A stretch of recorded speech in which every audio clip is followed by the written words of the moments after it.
I'm Eamon. I'm Merlin. And we're A Gay And His Enby. And it is episode 5, back at it with you for a supersized edition of A Gay His Enby this week. Yeah, we had a lot going on this week. A lot to bring to you guys. There's 2 new shows that premiered this week. There's, the stuff that we're already reviewing and on top of that. But we wanted to talk about it all because we have all the thoughts about everything. So all the thoughts. So this week we are talking to you about Real Housewives of Potomac. It's the finale this week. Then we're taking a week off and we are back for a 3-part finale. We're really excited about that. Then we had the premiere of Real Housewives of New Jersey for that's season 13 this year, I think. We had the newest episode of Real Housewives of Miami. We also had the debut of Vanderpump Rules, one of our favorites. This is season 10 for them. But first, as always, we have Drag Race. Of course. We're also coming into filming this episode with the breaking news from the RuPaul's Drag Race Twitter that we will be going back to 90-minute episodes of Drag Race they said starting March 10th. So yes. So, for those of you who didn't know, the show that shall not be named was only slated for 6 episodes. But that's embarrassing. Accurate. But then the person on that show that shall not be named, and just for your reference, yes, it's Real Friends of WeHo. It's Todrick Hall. Those are the things that shall not be named. He had gone on a rant when everybody started protesting the show, saying, even after the show is over, even after it's 6 episodes, you're not getting your 90 minutes back. Oh, I didn't even know he said that. Oh, yeah. That was in that handwritten note on Instagram what a moron. He did. Todrick, think of something else. Stay out of the spotlight for 5 seconds so we can forget about you. But that's besides the point. We don't need to get on a rant about that. But no, they're bringing back the 90-minute episodes in about a month or so. But what I am going to go on a rant about is, I know this is later in the episode, but the entirety of the runway was 1 minute and 50 seconds. I think when you break it down, it's 8 seconds per girl. And that's on average. Some of the girls barely had more than 5 seconds. Yeah, it's really sad. This is the world we're living in, where monetization and these big networks and all these factors coming into play instead of us just giving us what we want. But let's start with this week's episode of Drag Race. Amethyst had been eliminated from the previous episode. We come back into the workroom. I did note that Lux kind of was speaking, at least for us. I won't say for the whole audience, but for us who were kind of I think she said to Malaysia, I didn't know if you were going to be in the top or the bottom when they called you for the... I'm glad somebody said it. It's just good to know that we're not crazy. But then we come back the next day and they have we are doing a girl group challenge again. Yearly tradition obviously with Drag Race, with the added twist that they are not just doing girl groups, but that they are doing Golden Gal girl groups. Yes. They did this sort of, I guess, in a cross promotion sort of aspect where they had come into the workroom the old gays dressed as the pit crew. Which was so great. It's great to see them on a national stage it was great. I wish, we'll get into a little bit of Untucked, but I wish the stuff that they put in Untucked about the conversation they had with the girls was in the actual episode, honestly. Yeah, but everybody's tuning back in after the show that shall not be named, so it's fine. Of course. But no, I guess that was sort of the crossover of the added sort of element of them having to be old women. We'll get into it of whether I think that was a successful thing to put into the mix of that in terms of the challenge. But then basically they're forming 3 girl groups. One of them with different genres. There's heavy metal, there's hip hop, and there's country. And then RuPaul decides to do the one plot device that Drag Race loves to do for every season of Drag Race for the last, I want to say 8 or 9 years of you guys figure it out. Which always leads to peaceful discussions and equitable division. I thought so. We get sort of our biggest, like the first major fight of the season, I would say, at least that we see on camera. Yeah. There's been reports of others, but Has there? I haven't even seen well, that. I was going to bring up the fact that well, let me just say, I didn't like this. I thought this argument was so stupid about the two groups that wanted to do heavy metal and no one wanted to do country, as if country was they were like, well, it's funny to see old people in heavy metal and old people in hip hop. To me, country's the same way. I didn't see a big difference, but it felt like this sort of, I'd never liked this element in Drag Race to create drama. I would much rather see stuff like, I think Sugar at one of the Roscoe's viewing parties was talking about how they cut a part where, in a couple episodes ago, where they talked about Marsha's makeup in the judging, and Marsha said that Lux helped her with her makeup when it was actually Sugar and Spice that did, and that there was drama there. To me, that's more, I would have rather saw that than these two sort of stalemating each other. Yeah. Well, I mean, and I know we discussed it when we were watching the episode, but our listeners weren't there.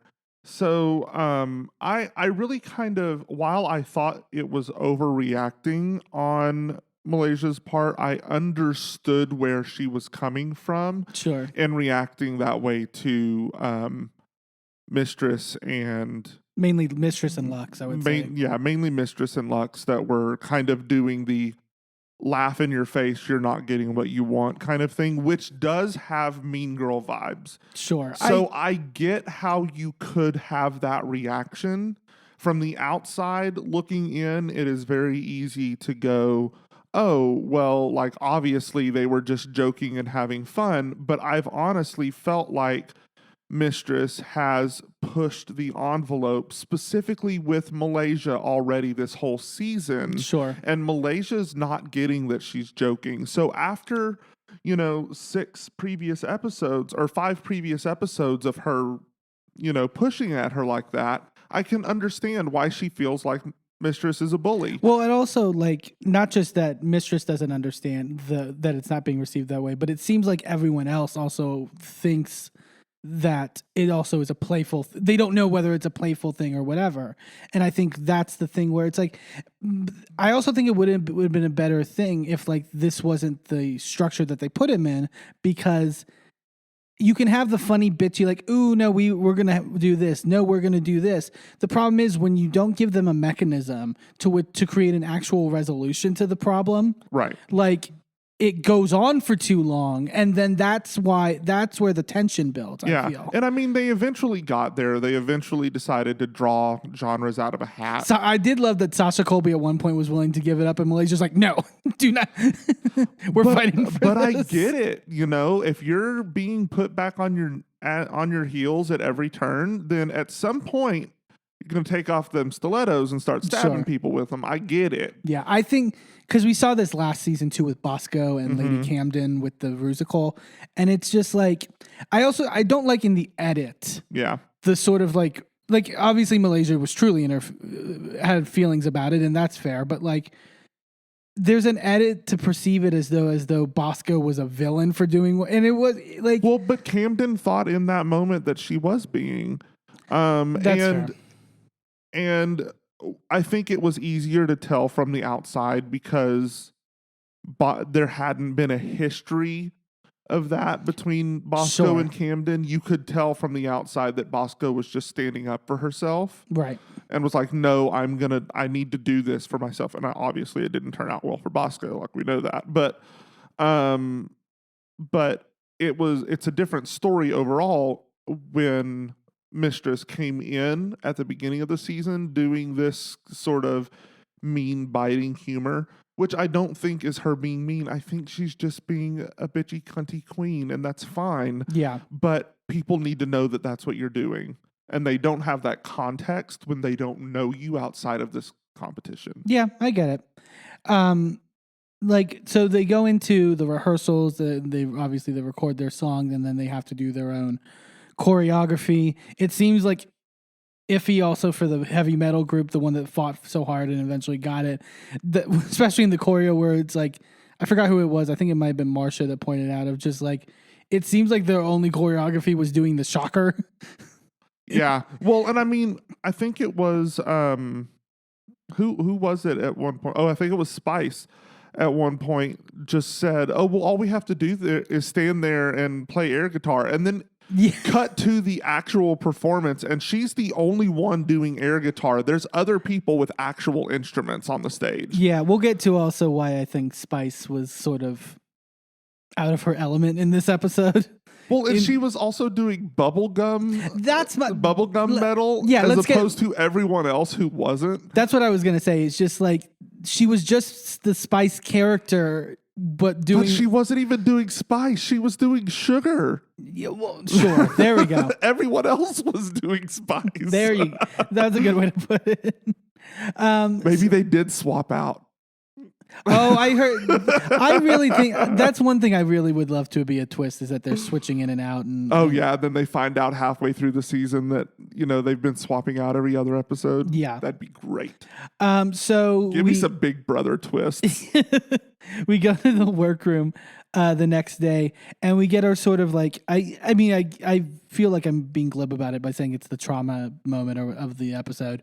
This one actually I thought was really good and I was really happy to see was that sort of getting to more Sasha Colby's backstory and sort of her profiling like everything that she went through in Hawaii and sort of how they were treating trans people in Hawaii at the time and like the way she was talking about like we would just be arrested when we would be going out and performing and then like literally release the next day and then just perform again. It's like, I think in this climate that we're in right now, seeing her be positive and her true self and everything, like the perfect the epitome of how to embrace trans identity, I think is just really needed right now in society. Yeah, I completely agree. She's an image. And I think you see, I know this is getting a smidge away from Drag Race, but we see that, I think, across the trans community for the most part. Right now we have, super positive images of what it is to be a trans woman.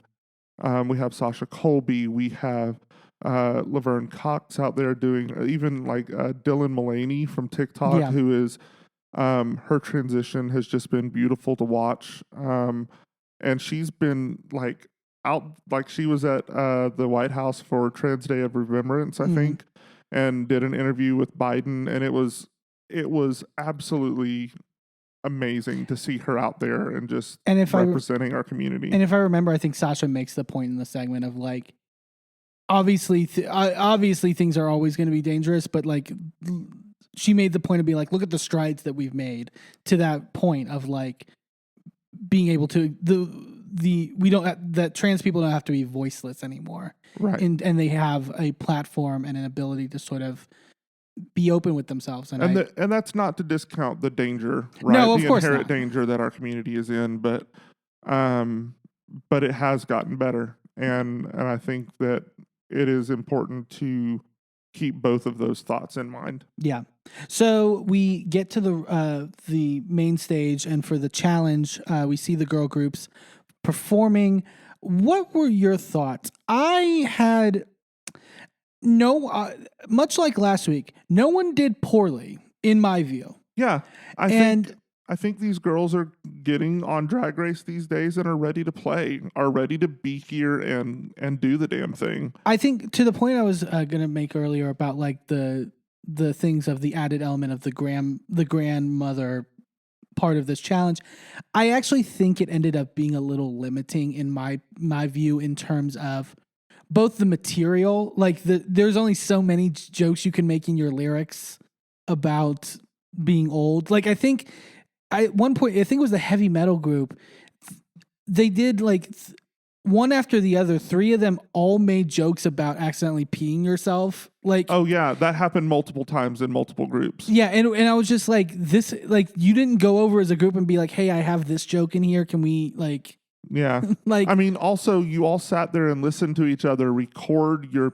like, you could have said, okay, time to scratch that out, rework this. We talked before about how we're big pro wrestling fans, and we both done work in pro wrestling. Like, it's very much the watch the match before and after you, and if they do anything that you're planning on doing in your match, scrap it. Like, Yeah, The worst thing to see is something repeat like that. Yeah, we don't need like Hurricanranas in every match, guys. Yeah. Like, change it up. And then I also thought to the limiting aspect, I also think the choreo too, because you kind of had to play, because you had to play old, it sort of limited some of the things that each of them could kind of do in terms of their performances. People found ways, like I thought Mistress found ways, Sasha found ways. I think the hip hop group, as much as they didn't get praise for it, in fact, they got the opposite, sort of. I thought they were smart to be like, let's do an actual like hip hop performance with athletics and with splits and all that stuff, and have the joke be, isn't it funny that these old people are doing all this? Like, right. There was a moment. I mean, this is referencing Golden Girls anyway, so might as well. There's a moment in Golden Girls where there's like a dance competition, and Rose Nyland, played by the late great Betty White, is like doing all these front walkovers, and front walkovers and all this stuff, and it's hilarious because you can tell it's clearly a body double, right? And it's so funny because it's also the RuPaul Christmas special gag. Oh, Remember when she lip synced? Yeah, it's like those. I wish they maybe even emphasized that a little bit more in their group, like the absurdity of it. Well, but it's a little bit harder to do with a live performance. Yeah, because the way you play that joke is the hard camera cuts to the close up. Yeah, it's a good idea. I think for the most part, I think it kind of limited other people's sort of, you had to be more comedic in your performance, which is kind of counter to what we've seen of girl group challenges on Drag Race in the past. Right. But it could have just been a new challenge, I guess, in that regard. But I mean, at the same time, the golden rule of Drag Race is make Ru laugh. Yeah. If you can get her to laugh. The worst thing to get, the worst thing to get is to get stone faced. But honestly, at this, everyone did so solid and sort of even across the board. To me, no one even particularly stood out. And the only way I could get any sense of who was going to be in the top and who was going to be in the bottom was when they would cut to RuPaul. And literally just a normal performance would be happening. And if RuPaul was just stone fit, part of me thinks did they film all those ahead of time? Okay, Ru, smile. Okay, Ru. I feel like they do. I feel like they just cut in her with stone face so that they can. They honestly could at this point. Yeah. Yeah. But then we get to the runway and the theme is tie-dye. Tie-dye to die for. There it is. We love a good pun. I thought this runway was interesting. Some people went super literal with it. Some people tried and failed. I just thought it was odd that two things. One, for the most part, a lot of people went very muted tie-dye. Right. Very washed out, sort of I think the only one was Sasha Colby, who went full bright vinyl, pop of color. And everyone went very muted, which I thought was odd. And then they also went very flowy and fabric just placed places. Well, I can understand that because tie-dye typically has this echo of the late 60s and the 70s, which is all going to be your peasant skirts and your tops that are flowy and super hippie chic type of things. Yeah. So I understand pairing those two together and having more of a modern take on tie-dye where it's all the monochromatic. And I really loved, go check out our social media for our toot and boot on it. But I really loved how Robin Fierce did hers. Yeah. Not to directly quote what I think it was Raven on Fashion Photo Review said that it almost looked like a floral print. Yeah, a lot of people's read more floral than which is tie-dye. Fine because if you're using tie-dye to become something else, that's what the elevation and the transformation of the category is all about. That's what makes me happy and makes me excited to see what people are going to do is when they can take it and go left. Sure. When you present exactly what people are expecting, it's fine, but it's boring. Yeah. Which is why, even though I didn't think that Marsha necessarily ticked the box of tie-dye, Yeah. with her, and I think the looks would have been more successful if we got the voiceover, but That's again, what it's I was 2 about minutes. to say that. I was about to say that the fact that we only had less than 2 minutes less of than runway. 2 minutes of runway. I desperately needed these girls to describe what their thought process was with with Marsha's, it was obvious. And Marsha also tweeted out about it, and it was like, my thought was the blood from the broken nose, the iconic Marsha Brady broken nose by football, the blood dyed her dress, and that's what I was going for. And with that explanation, and it, she tried something different, and was it successful in terms of tie-dye? No, but it still looked good, and it still was a completed together piece that was in her brand, and I can't fault that. Yeah. Like to the point of like they needed description. Like the biggest case of that for me was Jax. I didn't know what the fuck Jax was wearing. She looked like an Oompa Loompa. With like, it was like, but with green tie-dye that looked like snot, but also gross. Looked like she had like saggy titties. Like and that's no knock on Jax. We love Jax. I would have really loved to know her explanation. Genuinely, I wanted to know what the thought process was. Because I think with the framing, that could have been a more successful look in our minds, but we only got what we saw, and I wasn't able to get on her side with that. Yeah. So in the top for this week, we had Mistress Isabel Brooks, we had Sasha Colby, and we had Aura Mayari. And in the bottom, we had three of the four people from the hip hop challenge. Basically, Lucy was the only one that Rue laughed at all. Like Lucy said 3 words and Rue started laughing, which I don't think was a correct judging. No. I thought that there were other weaker performers. But again, we're splitting hairs, and this early in the competition to be in that place where we're splitting hairs is unique. We've not had that before on Drag Race, and I'm really excited for the level of performance that these queens are bringing. Yeah, I agree. I think my problem, again, the judging sucked this week. I was so mad at some of the comments. It sucked all freaking season. Yeah. It's like, so apparently Anitra was messing up her lip sync. I didn't get that. It wasn't on camera. Didn't read to me whatsoever. First off, and then the more frustrating. So it's Anitra, Jax, and Robin in the bottom. They go to Jax and they say, well, you obviously, we've seen you have great dance ability. You're, such a performer. That's sort of your high quality. And because of that, you stood out too much and you didn't blend in with the group. And that's what the challenge is about. Excuse me? But then they turned around and critiqued Robin for the exact opposite. Too much. Like, what do you people want? It's in the same challenge on the same judging panel. Like, what are you talking about? It was literally one after the other. It's like you literally just said the opposite thing 10 seconds ago. And also, I don't know how Robin could have really blended in. She was literally doing splits and like she was doing death drops and like how did she blend in? Wasn't she also the one that like did the splits and then had her she was like twerking pounding her in pussy? The splits? And, yes. It was like, how did she blend in? But then I just don't, whenever in a group challenge on Drag Race, in the 15 freaking seasons of this show, have they ever told anyone that the point of the challenge is to blend in?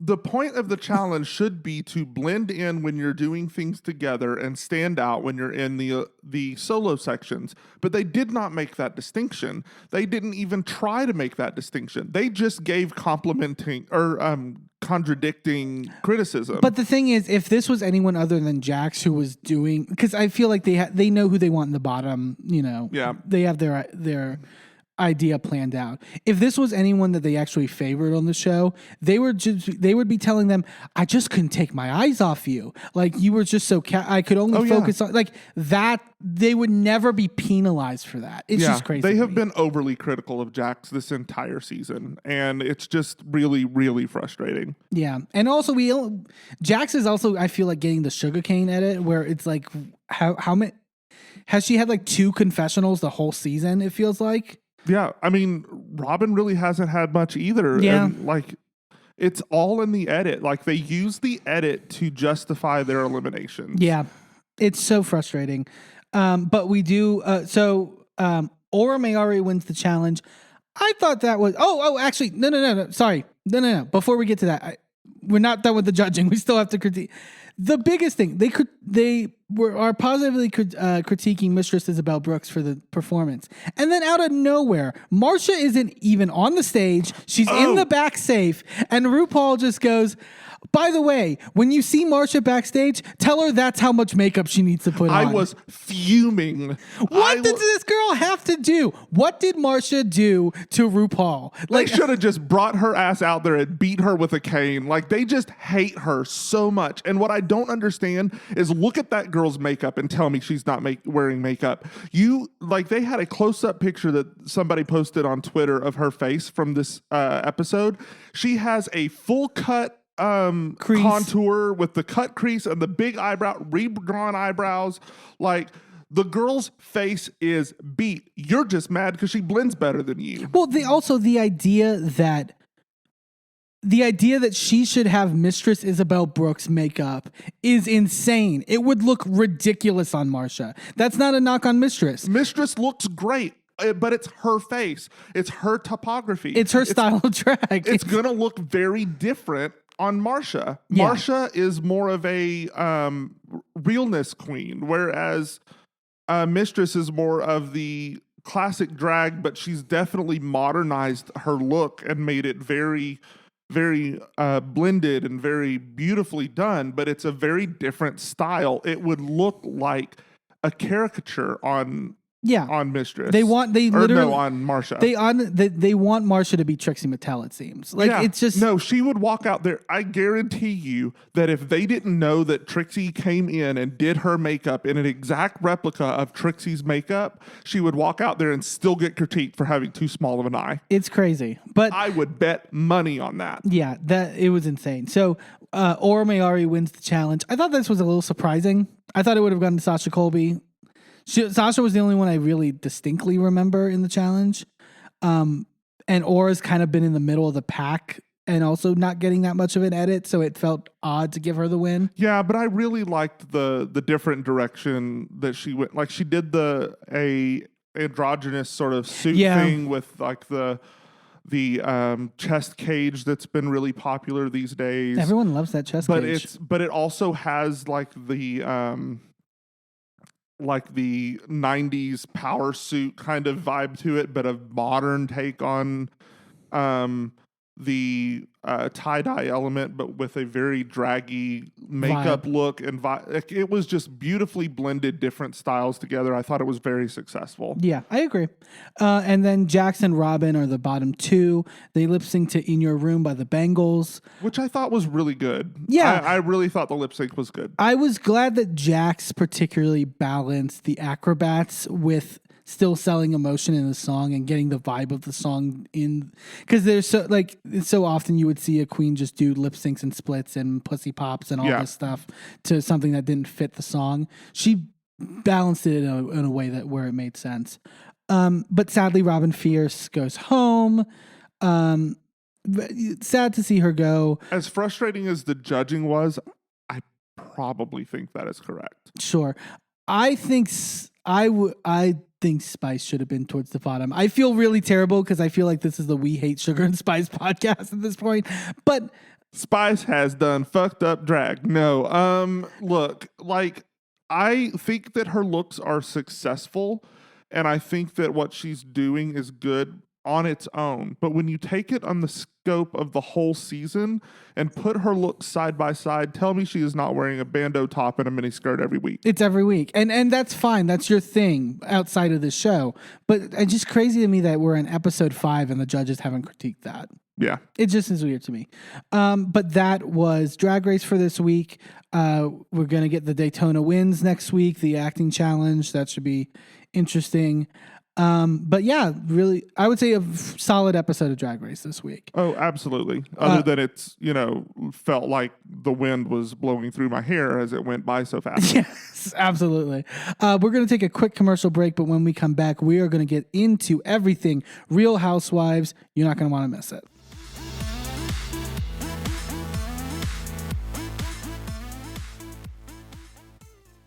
Well, hello, friends. I'm your pal in the mainstream media. And I'm the Riz. And, you know, Riz, it takes years of strenuous, dedicated training before you're worthy to step inside a professional wrestling ring. But it takes even more time to develop complex, highly astute opinions about professional wrestling. Am I right? That is correct. And you know where we can find that? Yes. On the Wrestling Mayhem. That's right. Sidekick Media Services. We are your sidekick in business for social media, video production, and more. Find out more at sidekickmediaservices.com.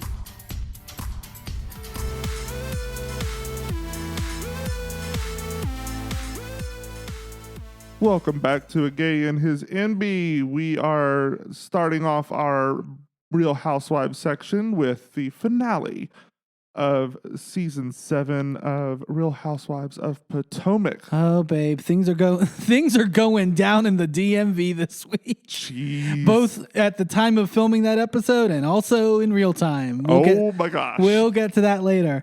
Yes, this is the finale episode, the big conclusion to Potomac. I think I've seen people's critiques of this season, and we'll probably get into it when we get to the sort of everything that's happening outside of the show. Mm-hmm. I still think this has been a really good season. I always enjoy these ladies. They're good personalities. They're good, you know. They always are keeping me entertained and invested. I agree. At the end of the day, I am still excited to see every episode, and honestly, that's what TV is there to do. That's it's there really to all pull that. you in. And it achieves that, and it keeps me interested every week. I will say that I am extremely frustrated with some of the cast members. It's just, and we'll get to it when we talk about the BS happening outside of the show. But whoo boy, let's just say the Green-Eyed Bandits have been stealing from Bravo directly at this point. They're just straight up taking from the top dog here on, you know, their. Yes, we'll get into it. So we start off the episode with Ashley and sort of the kind of conclusion to her story this season with her divorce from Michael. She's out to dinner with Dean. This is one of those moments where it's just like, I do not want to have kids. Me and Merlin have these conversations where we fluctuate time and time again. We go back and forth and back and forth. And I feel so bad for Ashley having it. I mean, and also this is Michael Darby's child we're talking about here, so it's only going to get worse the older he gets. Well, and it's not like he has like good figures to look up to. I'm sure that Ashley is a great mom, but like when he grows up and sees the bullshit that she's been doing on this show. Well, I thought it was interesting. She said at one point that she worries about how her two kids are going to, like, when they grow up, if they're going to blame her for the divorce, essentially. And I'm like, I don't think so. You know show them all the stuff that happened on the show. Literally, it's all on tape, luckily. Like it's all on tape and on Twitter. Like, we all know what happened. Yeah. Honestly, if your kids aren't critiquing you for how badly you handled the prenup element of this and like not getting the money that you needed to get from him, that's a different story. Or if they want to critique you for sticking with him as long as you did. That's, yeah. Because for her to stick with it as long as she did, and she's still not getting any money out of this, because we all thought she was sticking with him to make the prenup clause. I was so hopeful.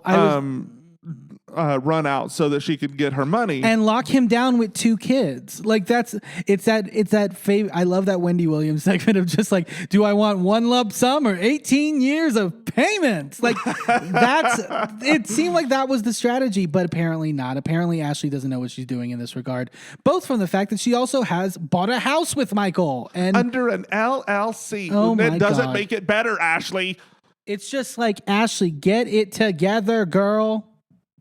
Jeez. Yeah, it's not great. Yeah, but whatever's going to happen with Ashley, hopefully she can figure something out going forward. And then we get to Karen's house. She's FaceTiming Mia, and they talk about what happened at Robin's bachelorette party. Karen, I love Karen also, like, anytime she FaceTimes with anybody, she has her iPhone on this little like stand thing. Like she doesn't ever hold her iPhone to like FaceTime with somebody. Oh, I get it. If I don't have to hold something up I'm not going to. I'm going to put it on a stand. I'm not holding my mic right now. It is on a stand. Yeah. But Mia basically tells her of the stuff Charisse was saying at the party about how Karen had sex with somebody in a bathroom, all that stuff. And Karen always staying on top of things and turning it around on the girls. Asked Mia, like, did you defend me? And Mia's like, no, not really. When Mia in Miami was so hard on Karen for not defending her in the Wendy fight. Mm-hmm. It's not surprising that Mia is being hypocritical on this point. Hypocritical? What? No. And we'll get to that later also in the episode. And then we have a scene with Robin who's meeting with her mom and dad. And she finally breaks the news to them about the wedding. Jeez. And how they're not invited. What was, her excuse of well, I didn't want to invite you because then I would have to invite aunts and uncles, and where does it end? Somewhere. But also, inviting your parents does not automatically say then your extended family is. That's still immediate family. By that logic, why are you bringing the kids if they can't bring their why friends? is Juan even there? Just have him sign the thing, and then you talk to what are you doing? Yeah, I am not shocked at this point why Karen and others would have questions about none of this makes sense in terms of the wedding, and we'll get to the actual wedding footage at the end of the episode. But it's just oh jeez, what did Robin's mother do to her at this point? Even Robin's mom is confused, as she's saying this to her, but she's just okay. You brought me on this show, made me do hair and makeup, made me sit on this couch and look all cute just to tell me that I'm not invited to your wedding that we have been waiting 3 years at this point to happen? Yeah. Absolutely not. It's insane. You're out of the will. But well, Robin might need some money, or at least Juan will with some of these lawsuits coming up. But geez. But then we go to Robin's friend Giselle. This actually was a nice scene. Robin's friend Giselle. Robin's friend. No, this was a nice scene with Giselle and her daughters. I like any scene with Giselle and her daughters. Yeah, it really reminds me that she's a human and not just a backstabbing bitch. Honestly. At this point. And also her daughter, it's mainly from the fact that her daughters can just read her to filth under the ground. It's really good. She's talking to them. They're at an ice cream shop and she's talking to them about how she's going on dates with this guy that we saw, I think a couple of years ago. Mm-hmm. And they're kind of okay, cool, whatever. They're very teenage daughters, not the coolest about it. But then Giselle talks to her, and Giselle brought this up a couple episodes ago in the season that she has to get a hysterectomy because she has fibroids, and they basically have to take her uterus out, which is really sad and obviously a terrible thing that any woman has to go through. The only reason I'm laughing is the way that her daughters were reacting to the news. I love the one who, I can't remember their names, but the one was just but how do you pee though with that giant fibroid? She said uterus, not urethra. Girl. What? And then they're oh, so are you gonna have is it because you have cancer? And it's they were oh, but you'll start menopause early, or you won't have menopause. They were debating what it means, and the whole time Giselle's head is her hand Jesus Christ. No, but it actually will trigger menopause. That's what? How do you were bringing that up, and you were how do I know this as a gay man more than these? Well, I mean, it's because I actually have women in my life and other people with uteruses, and they actually, talk to me about these things because I care and I listen and I actually retain the information. Yeah, girls, get it together. But no, it ended up being a really sweet scene. It is really nice that her daughters have inherited all of her sass and not a bit of her fashion sense. No. I'm so glad that they dress better than her. Thank you, Lord. They got it from their dad because their dad actually dresses pretty nice. Yeah. But we move on to the big sort of final scene of the episode, which is Candace's release party for her track Insecure with Trina. Mm-hmm. And the sort of album party that she has, because I think she's re-releasing Deep Space as a deluxe album. This was, this is obviously the first time Giselle and Chris got to see each other since the whole Giselle basically trying to claim that he was trying to hit on her in the hotel room thing. I think Chris has handled this whole season and this whole last episode perfectly. 100%. He was very like, hi Giselle, and that was it. Like very like, wanted He's nothing cordial, to do with but it. it's like I'm not. You're not my friend. Like clearly, you have no interest in my well-being. Yeah. So you stay over there. I'll tell you hi. I will be polite and I will be cordial, but don't come at me with your bullshit. Yeah. I also thought that, so like Candace introduces her music video. I thought Candace and Chris had like a really cute moment at like where she like recognizes Chris and like starts crying. And he's crying. And gets the It's triangle so out. great. We love it. I mean, the triangle is funny in and of itself, but it actually did feel like a genuine moment The between the two of triangle them. is its own housewife. It needs to be pulling a paycheck. Like get that thing a contract. Yeah. But their relationship has had a lot of downs at times in terms of fighting and in terms of like, and really intense fighting And too. they've really been through a lot, like with Candace's tumultuous relationship with her mom. Yeah. And they're now dealing with the hormone shots, trying to get harvest her eggs. Right. Like with the fertility issues and all of that, like it's just it's really nice to see that they fight and then they come back together and they are solid. Yeah. And I just think across Housewives, it's one of the better examples of a healthy, loving relationship. And there was a moment also later that we'll get to once we get to the sort of big fight from it that I think also was kind of a fun full circle moment for them. And then, so we also, Ashley tells Wendy that Mia had been saying during the bachelorette party about what really happened at the end of the trip in Mexico and whether Wendy, initiated the whole eating the cookie thing. And Wendy being like, girl, you're the one who whispered in my ear, I want to eat your box. Like just laid it out there for Mia. And I think Wendy's definitely had a good redemption season this year in terms of, And I like how light it was. Like there was, I'm really happy for her this season because last season she did go through so much. Yeah. And I think a lot of people should be looking back on that and like now with the stuff that we saw this season with certain people in this cast looking at it a little differently. I mean, let's talk about it. I think that, and I'm not coming up with this on my own. This is echoing Black creators on TikTok that I've seen and Black people from Twitter that have this opinion. There's quite a bit of colorism on this cast. Sure. And, it is clear that the division of the cast is between the lighter skinned ladies and the darker skinned ladies. And there are clear lines as to where that is. And I don't know that it's necessarily conscious, but a lot of bias isn't. And it's also not even in terms of what they attack the darker skinned women on the cast with. It's almost, I think, more what they give a pass to each other. To the lighter skinned women in terms of whether they view them as aggressive, whether they view them as, and let's be clear, there has been no exclusion of the lighter skinned girls by the darker skinned girls. Yeah. The darker skinned girls have always given the chances to the lighter skinned girls. That has not been reciprocated. I agree. I think that needs to be stated and said, and it's not about me to give an opinion on, but I do think that we have a responsibility to give voice to that. Absolutely.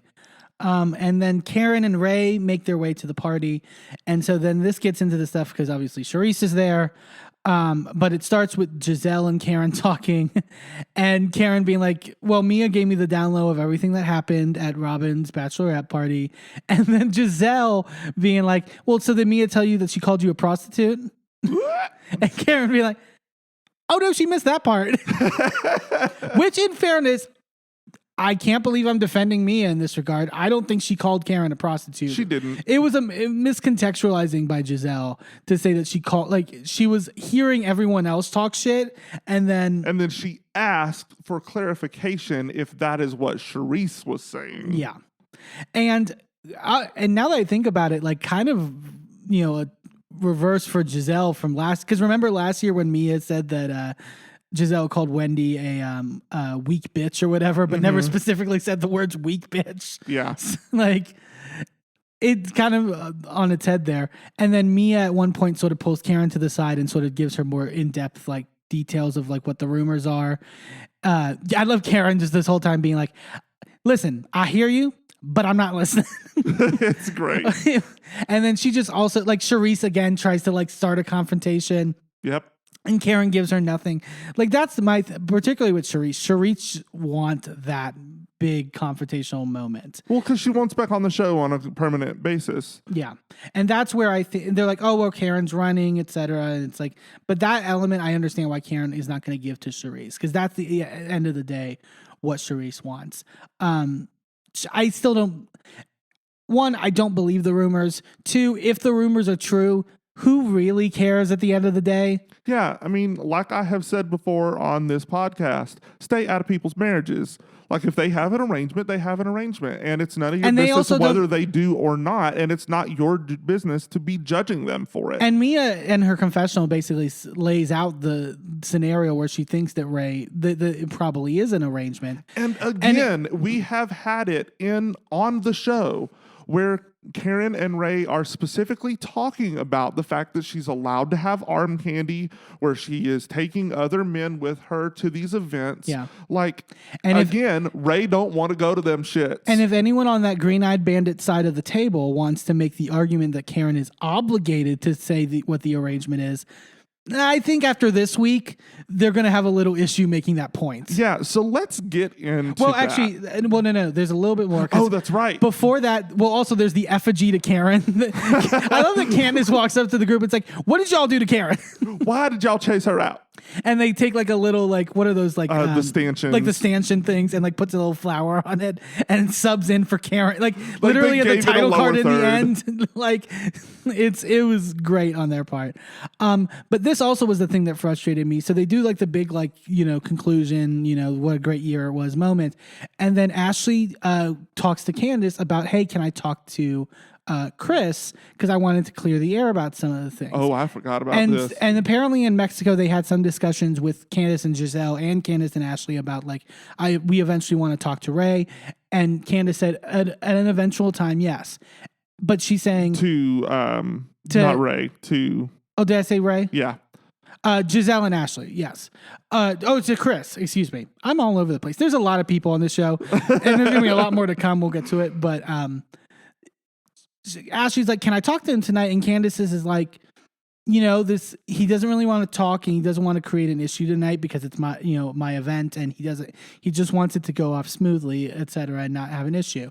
And Ashley's like, well, why does he think that I would be confrontational? And Candace is like, because you've only ever been confrontational the entire time you've been on this fucking show. Right. Like, and then they sort of have this discussion, and at one point, and then at the end of it, Ashley just says no, and then walks away from Candace and goes straight to Chris. That is not a good friend. I'm sorry. Absolutely if I not. tell you to not talk to this person because and that my husband has said I don't want to talk to you tonight because it's not a disrespect thing, but I don't want to ruin this event, and you in my face say no, and like screw you. Like that's such a shitty thing to do.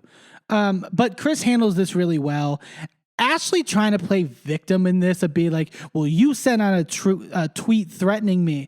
I'm sorry, like a little tweet from Chris as opposed to the fucking concerted effort that's been going on this whole season to malign him with absolute lies. Well, and I know that we're not to the reunion yet. We've got 2 weeks before that, but they do play a preview at the end of the episode where he talks about he's lost clients over this. He's lost jobs over this. He's had to explain this to his family. Yeah. And it's been 10 months of nonstop assault. And it's so incredibly frustrating. Because I know he's not working at the W anymore, and I hope to God that that's not because of this. Yeah. Because if so, then I think Giselle and Ashley have real things to answer to, even beyond sort of the more, just genuine human aspect. Oh, there would be a lawsuit in her future if it was me.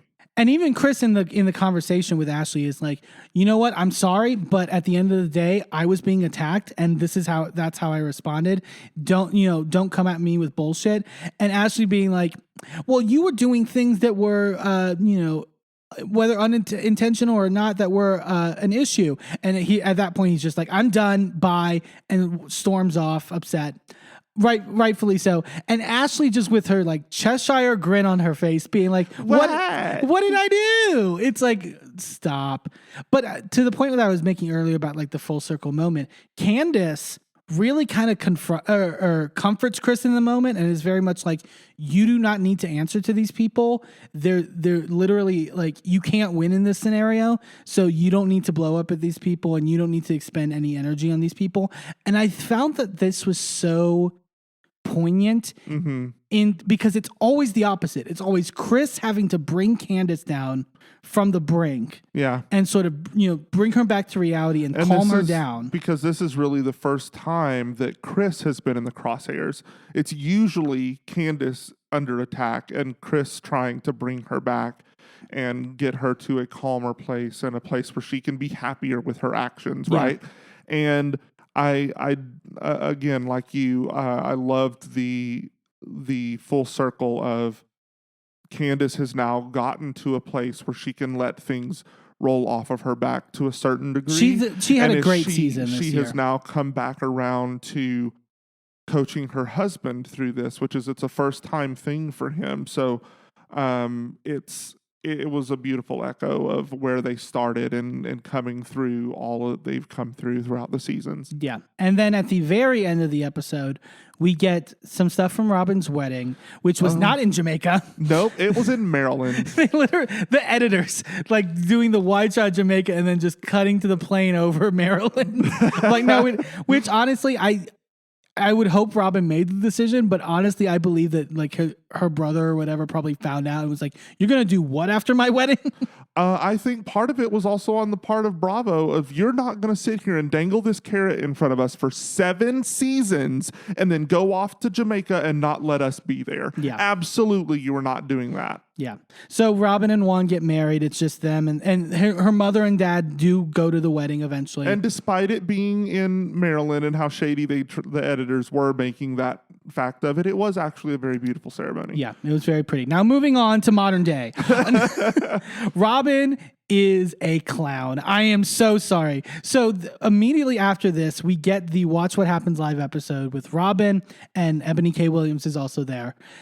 And so this is the big moment. There have been rumblings online that it was very intense at filming this Watch What Happens Live. And we also found out that on the third part of the reunion coming up, there's going to be a part where, and I don't know if is Andy going to ask the same questions he asked at the reunion or at the Watch What Happens Live? I don't know. The rumor is that after they pre-taped that episode of Watch What Happens Live, they kept Robin and did a one-on-one interview like they did with Brooks on OC when it came out that he was faking cancer. It also was cut up a little bit to make me think like maybe he asked more questions and they just couldn't fit it onto like a 30-minute Watch What Happens Live. Well, I mean, it not being live, they can do that. Right. And kept some of it. Maybe they kept that is the third part. I don't know. I hope it's not just spliced bits from that same interview. Yeah. But so Andy looked pissed. And rightfully so. I'm sorry. Like so there's 2 things that I think is stupid on Robin's part. One, she goes into detail of what Juan told her about this girl in Canada, and it makes no freaking sense. There are so many things wrong with her explanation. One, if she came to Baltimore because she was dating a Baltimore Ravens player and she was trying to get with Juan, why did the Baltimore Ravens player not pay for the hotel? Why did she not already book the hotel? And because if you book a hotel, you don't have to like hotels.com is a thing. Also, because hotels.com is a thing, why did Juan have to drive to the hotel in Baltimore, which is a decent way, like maybe an hour, I think, outside of Potomac, to put his card down for her? Couldn't he just either give them the card over the phone or go to hotels.com and order it for her? Right. Like, the thing is that when you book a hotel, usually, and this is I did some research. This particular hotel is part of the Choice Hotel brands, which we have used before. during our travels working with wrestling and stuff like that. So we know how they function as a brand. When you book the thing online, you put your card into the system. Then when you show up, you have to present that same card, whether you paid online or not. You have to present that same card at check-in. Yeah. And you have to present your photo ID that matches the name on the card. So if she had lost her card at the casino, as Robin is claiming, then she would not have been able to check into the hotel. Yeah. And furthermore, her name that was on her card that she booked the name on under would have shown up on the invoice. Because you were making the point that what's the term? Like if you charge stuff onto the room or something like that. Right, for incidentals. For incidentals, that's the thing. It wouldn't have Juan's name on it.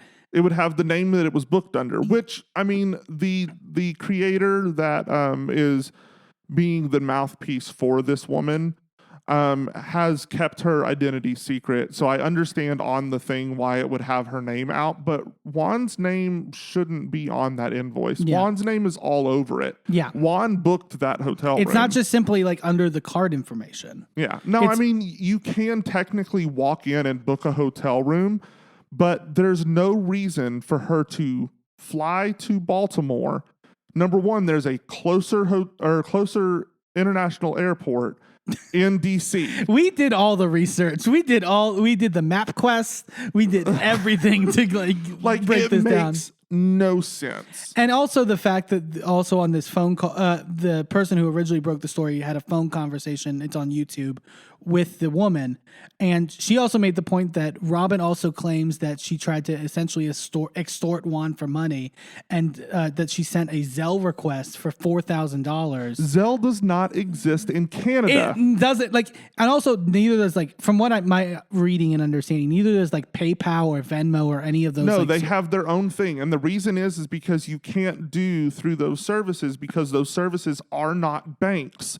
You cannot do conversions. The only way that it would make sense for her to Zelle is if she had somehow opened a bank account in America. Which she would have to have an American physical address to do. It makes no freaking sense. And this is clearly, here's the thing, that's a story. This is clearly the story Juan has told her. Whether this was a collaborative story between Robin and Juan, or this is just Robin repeating this to try to save face with Juan, I don't know. But it doesn't make any freaking sense, first off.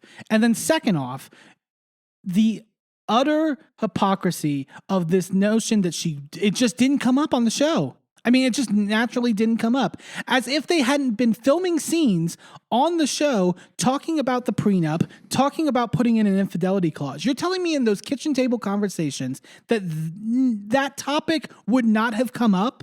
Also, let's talk about the timeline, because the invoice that was shown from this hotel was in September of 2021. It was early September. DMs from this woman to Juan. They go until January of 2022. Filming started for Potomac in 2020 or in March 2022, early March. There is no way that, as Robin claimed, by the time season 7 started filming, this was already taken care of and over and done, and so far in the past that it was no longer representative of where we were on the show. Bullshit, Robin. We're calling you on your bullshit. And then for her to have the gall to say that, because people called her out. I think it was either Andy asked a fan question or something about like, why are you guys, you and Giselle particularly, such the accountability police on the show and are so focused on everyone telling their full true story, but you're doing this. And her trying to act as if that's not the case and being like, no one brings their full self to the show. Karen doesn't bring her full self to the show. Yes, Robin. And you've been critiquing Karen about it for 7 freaking seasons. That's the point. That's the point, Yolanda. That's the point. Well, and to say that nobody else does, like, Candace has had her entire life on the show the entire time she's been there. Monique, for her stay on the show, had every bit of her life on the show. Karen has as well. I remember the season where Karen and Ray were very open about their marital issues, and Ray and Ray's issues with like the taxes and all of that stuff that happened on the show. For all of her faults, Ashley Darby has had everything on the show. For all of her faults, everything has been there. The only two people who have hid shit from the show has been Robin and Giselle. Absolutely, and they do not deserve their contracts. And find it very interesting that also the woman in the phone interview also said that Juan essentially told her that the relationship is just for the show between him and Robin. That essentially it's a co-parenting relationship, which we already that they were living together in the same house, but they weren't dating or married at the time. That's how they started season 1, obviously. And that's honestly how it's felt. Like tell me one scene that has felt romantic between them in the 7-year run of this show. I mean, the few times that Juan's on camera. Right. I think he's been on camera once a season. But my point being that... And he never shows up to reunions. I don't think he's at this reunion, which also is frustrating. But I find it so interesting that it came up that, according to the woman who's the mistress, that this is a show relationship, because essentially Robin needs a storyline, because this has been her storyline for 7 seasons. Where have we also heard that before? With Giselle and Jamal at the season 5 reunion that Monique brought out, about how there are text messages of Jamal with this woman saying that them rekindling that relationship at like season 5 and trying to get back together was just for the show. Honestly, I want to see that whole binder, because I guarantee you there's stuff in there that nobody's ever heard. I'm pretty sure there was a Robin tab. Everybody had a tab. Everybody had a tab. But no, it's just frustrating.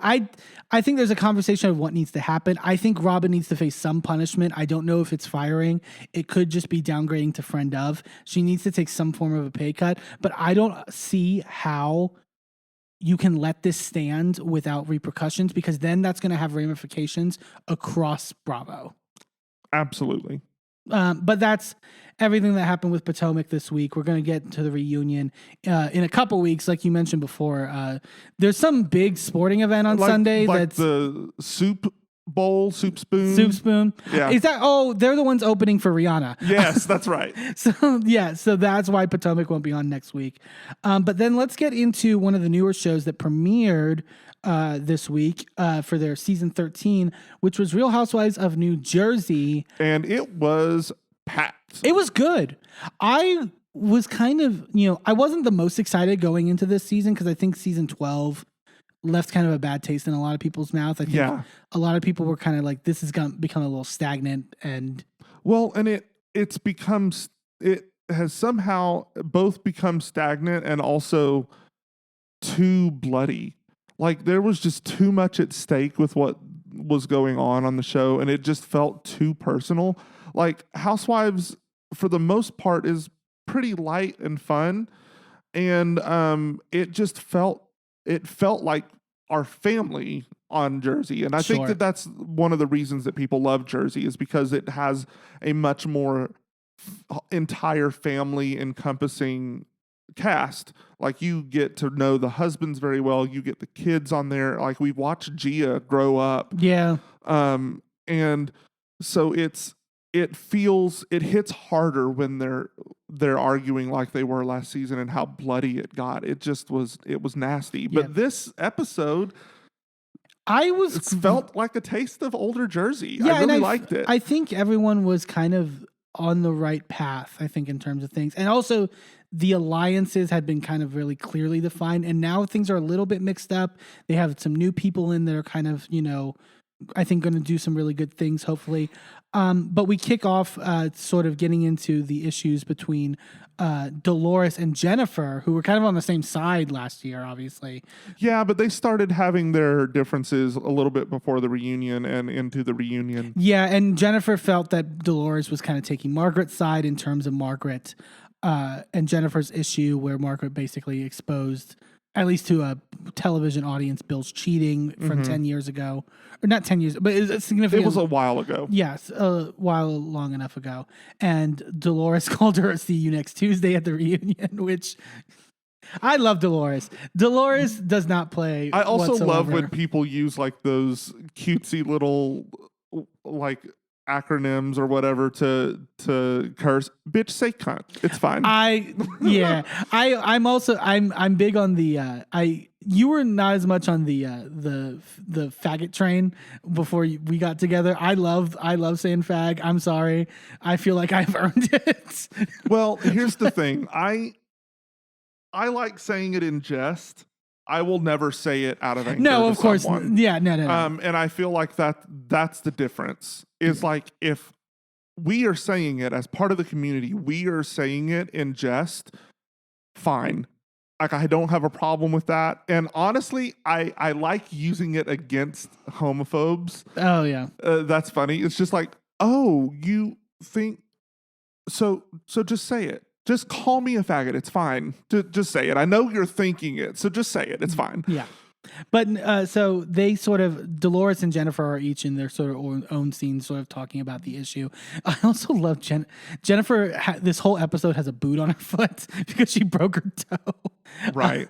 which would get really funny sort of later in the episode where she would get into these fights and then have to like hobble off.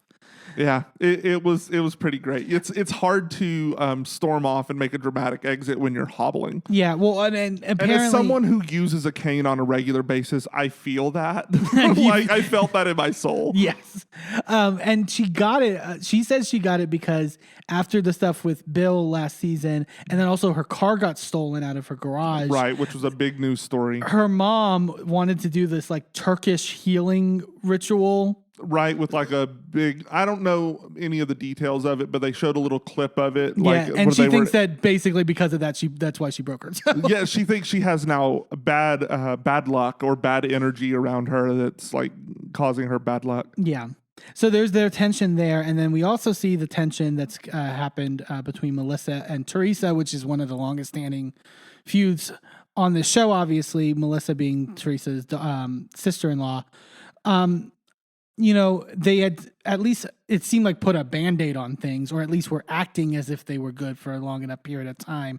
And then they kind of took the veil off at the reunion and were just like, look, we're not friends. Yeah. Period. And Melissa's upset that they haven't really talked to Teresa since the reunion.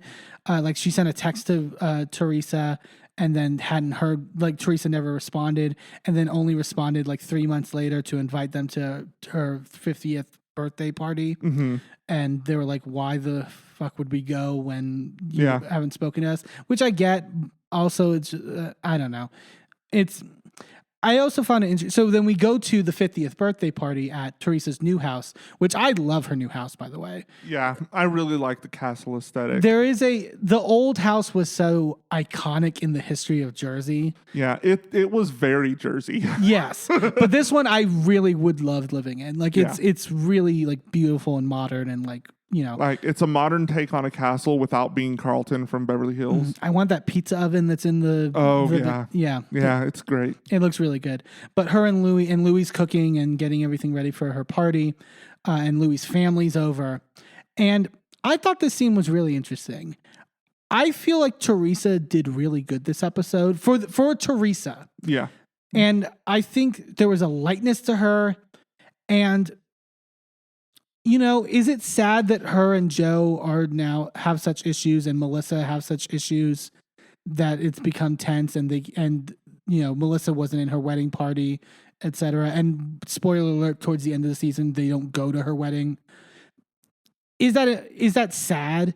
Yes.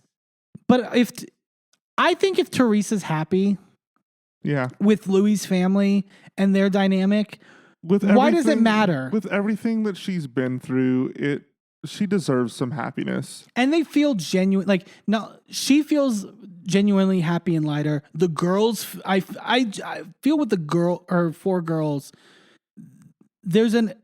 it's not fake what they're projecting, that they really love Louis and they love his family. Yeah. I don't know if you follow, like I saw on my TikTok feed, because Melania is on TikTok.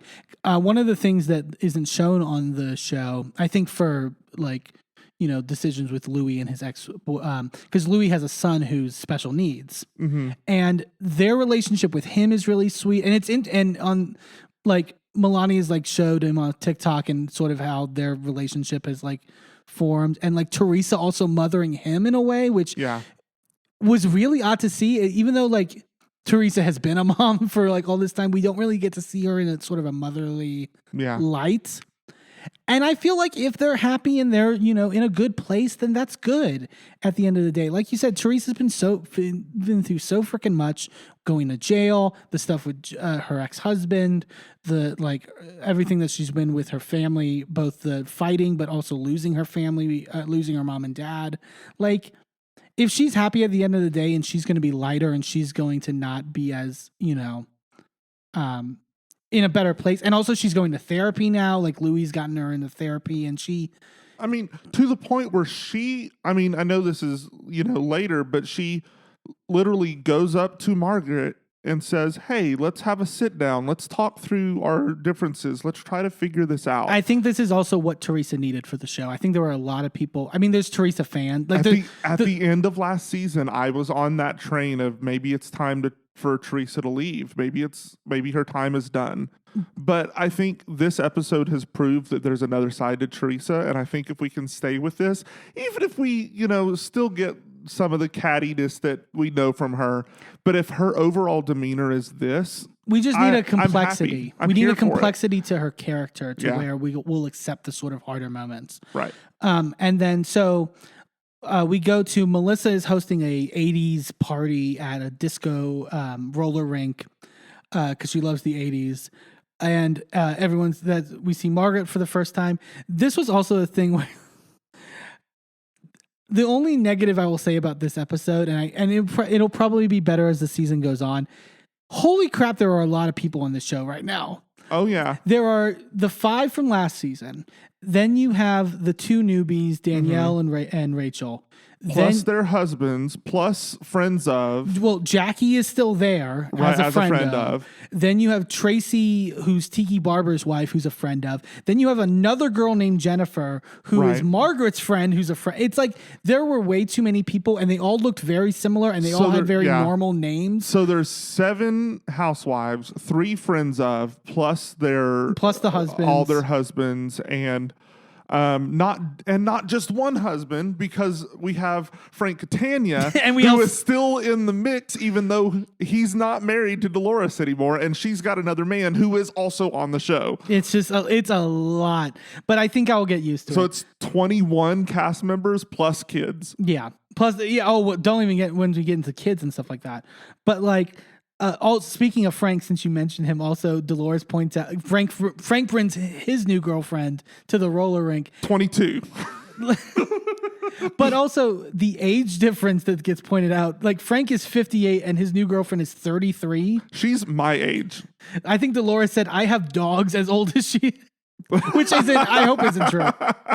I mean, and it's funny because I love how I made that oh my God, she's my age, and you literally turned around while we're watching this show and said, okay, but you would fuck Frank, and I'm like, okay, yeah, that makes sense. Yeah, we'll get into the fuckability of the husbands because I think this being our first time talking about Jersey, we need to get into that discussion. But we also see the new housewives coming in for the first time. We see Danielle, who's coming in, who's a friend of Teresa's. And she is the different Danielle, not Danielle Staub for any other fans of Jersey. No, but she's her stepmom is married to Caroline Manzo's brother. So there is also a part in that, which also was confusing to people being like, she's Teresa's friend on this show? Like, because Teresa and Caroline have their issues? Yeah, because so apparently she met her through Caroline, but then when Caroline Manzo and Teresa had their falling out, she remained friends with Danielle because they just clicked really well. And it's just like, she seems nice. Like, she's from Staten Island and not Jersey, and she talked also later. Does that make us 23? Total 23 people on the cast? Oh my God. But no, she seems nice. And there was a little scene later in the season in the episode with her and her family. And she seems nice. I want to see how she interacts with the group. And then we also have Rachel, the other new housewife, who is a friend of Melissa's, and they're friends because Melissa and Rachel's sons are both friends and do like sports and stuff like that together. And so we introduce them. You mentioned that Teresa at one point during the party goes up to Margaret and invites her over to the house to sort of settle their issue from last. I love. And then Margaret promptly breaks her wrist on that. Oh yeah. She broke her wrist skating. But like, I love that Teresa just like, I want to invite you over to the house, and Margaret just goes, "Why? So you can bury me in the backyard." I like fun Margaret, like quick-witted fun Margaret is always fun. I do want to point out that Margaret, when she falls on the skate floor, she I don't even know if that's what it's called. The rink. She falls in the rink. There we go. Rink. You can tell I was very athletic as a child. She falls on the rink and she's like, "No, I think I just sprained it." And then the next time we see her, it's in a brace, and she says, I broke my wrist. And then like later in the episode, she says something about my arm is broken. It's like, how much bigger is this going to get? Next scene we have you in, you're going to walk in or be wheeled in a full body cast. Like I'm convinced. Poor Margaret. And two people with injuries right now on this cast. Right. And then speaking of the other one with injuries, Jennifer, there's sort of her and Dolores are kind of avoiding each other, particularly Jennifer's avoiding Dolores. Right. And then like they're in a group conversation, and Jennifer, like Dolores comes in and Jennifer walks away, and Dolores literally grabs her by the arm and be like, "You're not going to walk away from me a second time." It was awkward as hell, but fun. It was fun. Yeah. And Dolores says that she's inviting everyone over to her, to Margaret's house to do a photo shoot for a calendar that they're doing, because Dolores does this stuff with a charity where they do an annual baseball game. We saw the baseball game last season. They're doing it again this year. And so they're inviting all the husbands over to Margaret's house. And that's a prime scene for us to talk about the fuckability of the husbands, but we're still not there yet. No. There's still a moment. We have to go to the Teresa and Margaret at Teresa's house. Margaret and Joe go over. This I thought was really I mean, there are certain things that are classic Teresa and her. And classic Margaret. In terms of their discussion, and it starts in a way where like, yes, they're kind of still butting heads and they're like not giving an inch. The Louis stepping in at that point and just being like, "Listen, babe, you're talking over her, and like you're talking over me right now." I like the way call me crazy, normally in a scenario for like a man to like sort of like shush a woman is kind of looked down upon. Right, but he's not doing it in that kind of misogynistic, I'm better than you, I'm no better than you sort of way. It's a, hey, I'm looking out for you. Yeah, and to sort of put her back on track, right, because she can get off track very easily. And I think, I feel like she was genuine in her apology, and Melissa or Margaret brings up that, can you mend the stuff with Melissa as well? And Teresa's a little more hesitant on that. She brings up the fact that she was really upset last season when they go to Melissa's beach house, and Teresa had texted her, "Hey, can you make sure to sort of like help Louis a little bit and sort of make sure that everyone lays off Louis, because I'm worried about," this is the first time introducing him to the group. And Melissa basically reads the text message to the entire group at the pool being like, "Look at what Teresa sent me." And I think that she could have even shared that text to everyone because I feel like there was a coloring of things like, "Oh my God, look how silly she's being." Yeah. And I think if she had instead said, "Hey, Teresa wanted to know if we could all lay off of Louis just because he's a little nervous coming into the group for the first time. Just give him some space, like be a little nice to him." It kind of, and Louis is very opinionated also this episode we saw throughout. He says that Melissa was insecure in that moment, which Melissa takes offense to when she hears it back from Margaret. But I think what he means by that, it was kind of felt like Melissa was showing off. Yeah. In that regard. Well, I think it's funny because I think the change in Louis can be attributed to the fact that last season he had not gone back and watched all of Jersey. Yeah. And we now know that he has gone back through with Teresa and rewatched everything. So he now knows what show he's on, Yeah. and he's here to play. And I'm here for it. I really enjoyed him. Yeah. She also Margaret at one point is like, "Are you being? Is this real? Or are you just doing this for him?" She's like, "No, I am. I'm as raw. I'm as raw as a cucumber." What? I think she meant cool as a cucumber. Yeah, I don't know what she She meant, also but- had a very Teresa moment later in the episode where she didn't know what a fluffer was. Oh, geez. It was a lot, but they sort of mend fences, which is nice. And then we go to Margaret's house where they're doing the photo shoot for the calendar. So let's first off, before we get into any of the drama and discussion from what happened at Margaret's house, we got to get into the fuckability of the husband. This is a hot button topic across Jersey. So, because everyone has their favorite, everyone has their go to. I maintain. I do want to preface this by saying that I am a whore and I will sleep with almost anyone. So yeah, I mean that's fair. I think for years everyone said it's Joe Gorga. And I get it. He's got a great smile when it's genuine. His eyes are piercingly beautiful. And then he talks. He talks. And that's an issue. Like, if I could just remove his voice box, he becomes great. But I think that the tides are shifting in sort of the dialogue online. And I think a lot of people are on my side in this, that Evan is the hottest house husband. Evan is definitely up there. As we mentioned earlier, I really enjoy myself a Frank Catania. Do you want chocolate or vanilla? Like do you want strawberry or blue? It's like it's very different ends of the spectrum. I think it's just because I am a larger person in and of myself, and that has never really translated to the role that I want to be in with someone I'm being intimate with, and I feel like Frank could do that. Yeah, that's fair. I thought it was I found Danielle's husband very attractive in their family scene at their house. Yes, but there very was something much so. about him shirtless at the photo shoot where I didn't get the same vibe. I don't know why that is. Yeah, I think because he was trying to show off for the camera as opposed to being genuine. Yeah, genuine is sexier than anything else you can do. And then Rachel's husband is very intriguing to me. That we said that he was like a shrunken Dave Bautista, but with really cleaner facial hair, almost too clean. You know what he kind of looks like is one of the lovers off of the what is that, the show with the Tiger King? Oh, maybe. But obviously with better teeth. Yeah, I could see that. And so also Bill Aiden, Jennifer's wife, is part of this. And at one point, Jennifer says that he shaved his chest for this, and me and Merlin in unison just go, "Why?"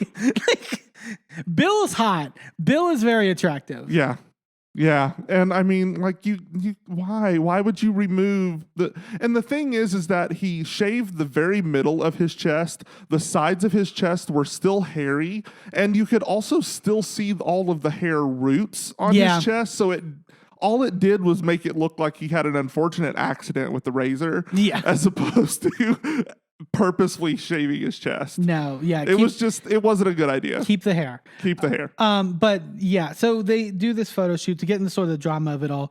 Jennifer is still really upset about the Dolores stuff. She's trying to avoid her as much as possible, but she gets into conversations with some of the women about her issues with Dolores and how she didn't stand up for her.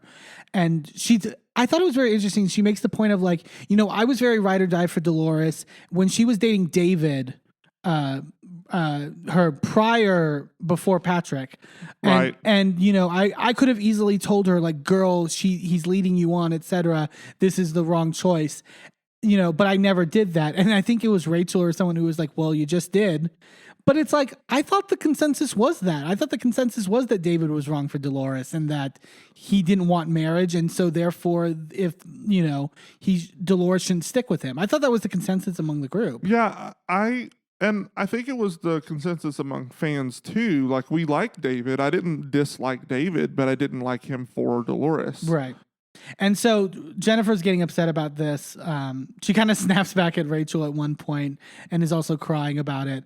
The word gets back to Dolores that Jennifer's upset. And so Dolores basically pulls Jennifer to the side to sort of finally have this conversation. And there was also that weird moment where Rachel was talking to Melissa about what was happening with Jennifer, and Jackie was in the vicinity as well. And like middle of it, Jackie's just like, you can look at me, you haven't made eye contact with me once. It's not good manners. Jackie needs that check. Jackie's like, I don't want to be a friend of anymore. And I think she wants to be a friend of because she doesn't want the cameras in her business. But if she's going to be there, if she's going to be in the scene, she wants to be involved. Yeah. I felt bad for Rachel. She's like, this is like my first big event and like I'm getting it from all sides right now. But Dolores and Jennifer talk it out. And this was a really good fight, I thought, from both of their parts. Like they both came in with really good points, fought for their points, and like,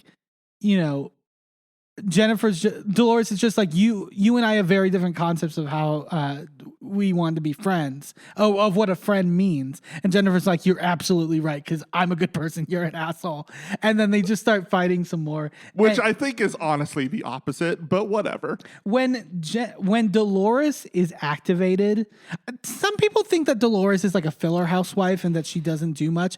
When Dolores is activated, she is great. I wish she had stood up to Teresa more in previous seasons, but I'm glad that she showed up in this episode, and I hope she continues to over the season because I really do like Dolores. Yeah. So and Bill is trying to get Jennifer out of the house, or take her home or whatever. And at one point, Dolores She's just hobbling away. Dolores goes, "Poor thing, he's got to go home with her."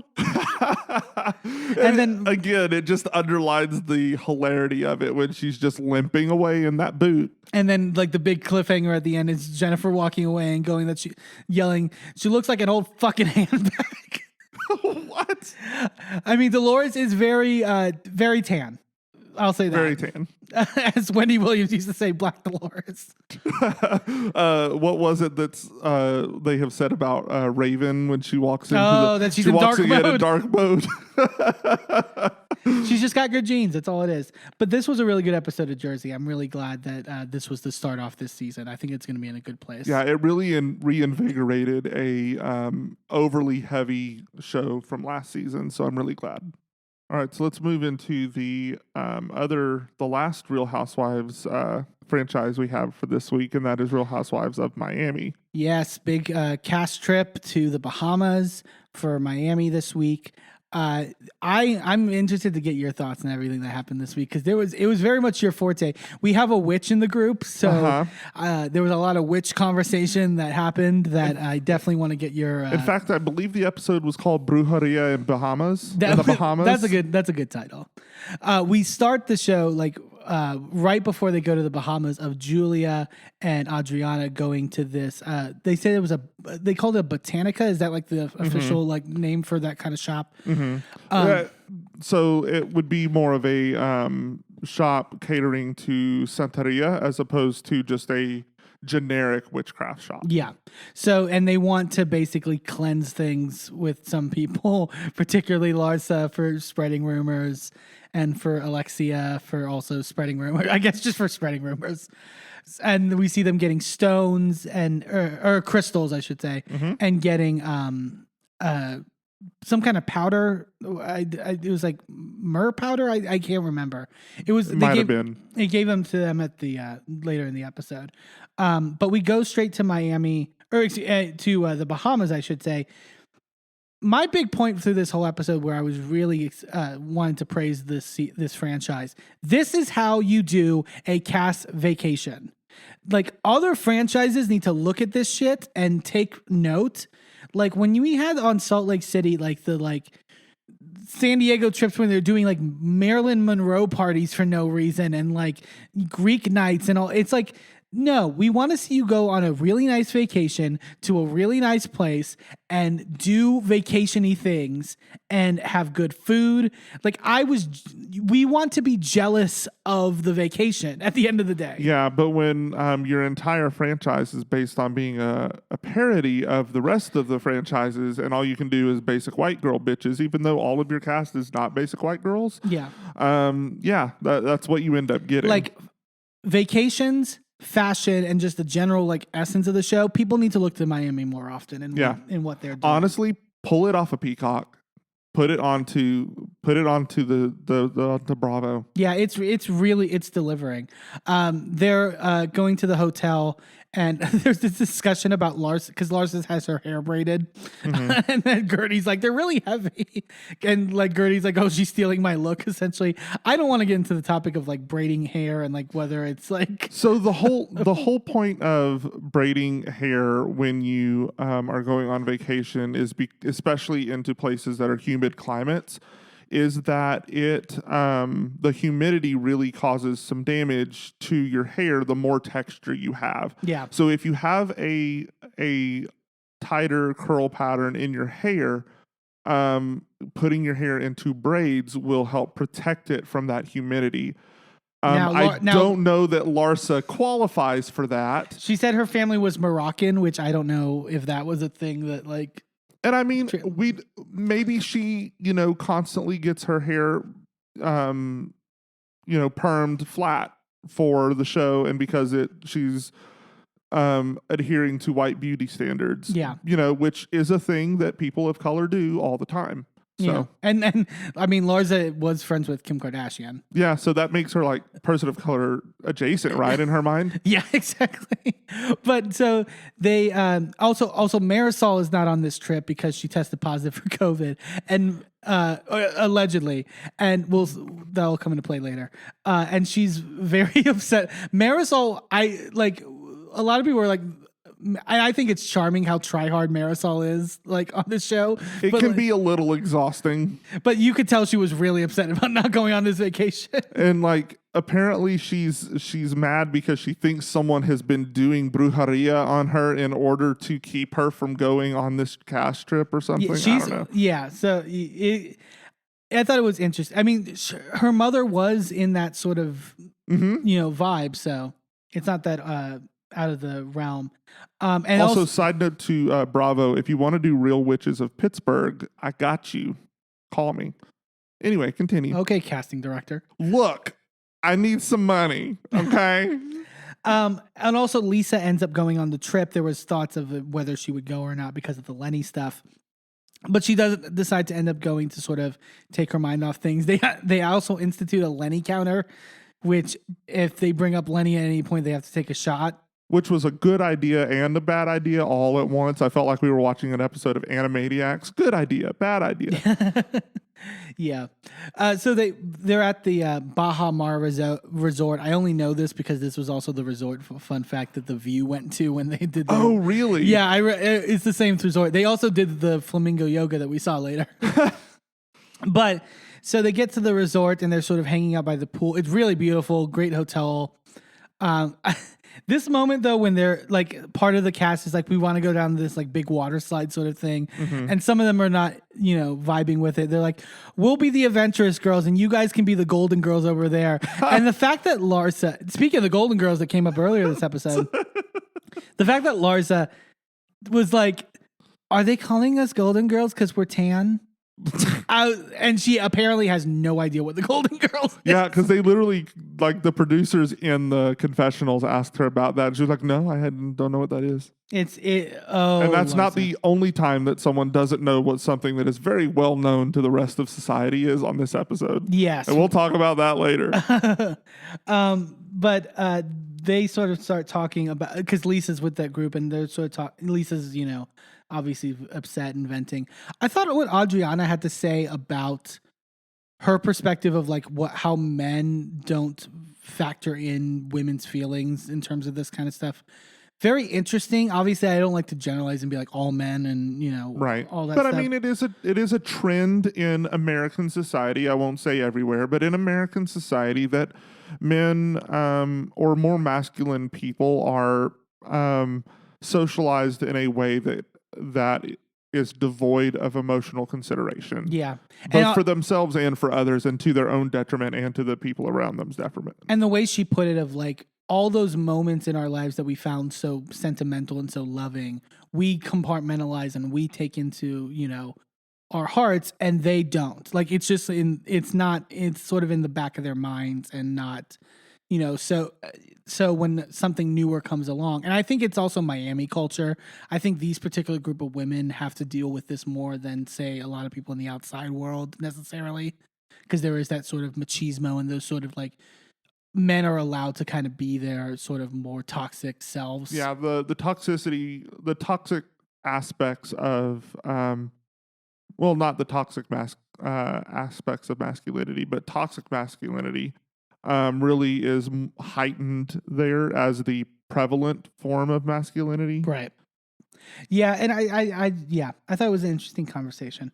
They go later that night to dinner, and that's when Julia starts to hand out her crystals that she got for everyone. I think she did this in the right way. I was worried that she was going to kind of be like, I was worried you guys are going to bring negative energy, so I was going to give you this stuff, which I think would have been the wrong move for this group. Right. But I think she presented it in a way where it was more sentimental. I mean, it still didn't land with some of the girls, but that's fine. She still presented it in the way that was like, hey, I care about you and I want the best for you, and that's what this is supposed to represent. Well, because Alexia does bring up that she talked to Marisol over the phone and that she had been worried that she had a feeling that, like you mentioned, somebody had put some kind of curse on her or something. And I understand, like when Alexia, I wanted to get your perspective because Alexia is Cuban and sort of, she talks later in the episode about sort of like I think she called it like the black eye or like the evil eye? The evil eye. And sort of, that was sort of more her trepidation. And I guess that comes from sort of, I mean, you could explain it better, but like from sort of a religious perspective. Yeah, the evil eye exists in a lot of different cultures. The idea of an evil eye, and the whole thing is you have like this, basically in that someone who is a practitioner of magic, white culture we call it witch, Latin culture is brujeria, or bruja for witch. There's a lot of different variations of that around the world, right? In different cultures. But it pretty much is prevalent that a witch can cast with a look. If she gives you a death glare, you're screwed. So an evil eye is those blue stones. You'll sometimes see them as pendants, or you'll see them in earrings. You'll see them all these different charms, but sometimes they're just like a little worry stone, and there's like blue and white rings, like in the shape of an eye, like sort of an almondy kind of shape. Yeah. And it's supposed to ward off that. It's supposed to protect you from the evil eye. So you carry that on you in case you get on the bad side of a witch. You're safe. Because it was also talking a lot, I think, about intention. Because she had mentioned something about how she had a feeling when she had met Todd that Adriana had been putting out sort of these intentions for herself of like wanting to find another man, and that it kind of got passed on to Alexia, which I feel like that's something I've heard before, that like you can sometimes put out intentions and they could hit necessarily other people instead of yourself. And like, is that you're kind of giving me a I mean, I honestly, my brain is a little bit fuzzy on the specifics in that scene. Yeah. But I will say in general that if someone knows what they're doing and they are putting out intentions actively, like they're saying, this is what I want for myself, this is the vision I have for my future, that's not going to rub off on people. Because also, I don't think in general, if you're just exuding that energy, it can kind of eke onto things. Yeah. But if you're actively saying, this is what I want for my life, it's not affecting anybody else. Because I was going to say, it doesn't seem like Adriana is like, I may be wrong, but it doesn't seem like she's super versed in sort of, at least when they were at the shop, like it felt like they were kind of had like a sort of baseline understanding. It's more of a superstitious understanding and a wary understanding of all things supernatural, as opposed to... Julia was worried in her hotel room about the curtains at one point that were opening. They thought it was a ghost or something. Girl. Like, okay.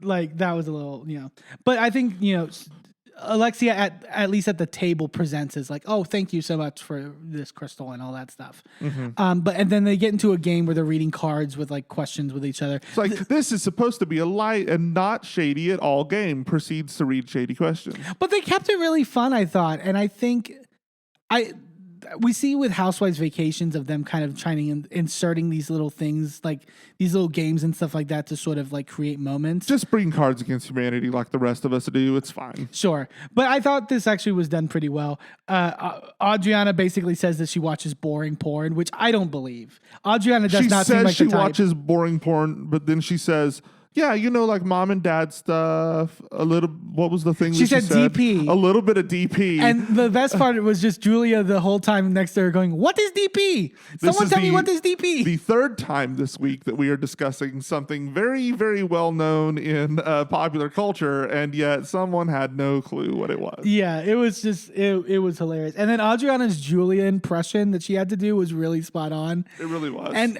when Adriana in her confessional was saying that, like, basically you just have to do Julia Child, yes, I was like, that's pretty accurate, shockingly enough. Nicole talks about how she once threw her neck out giving head. Like,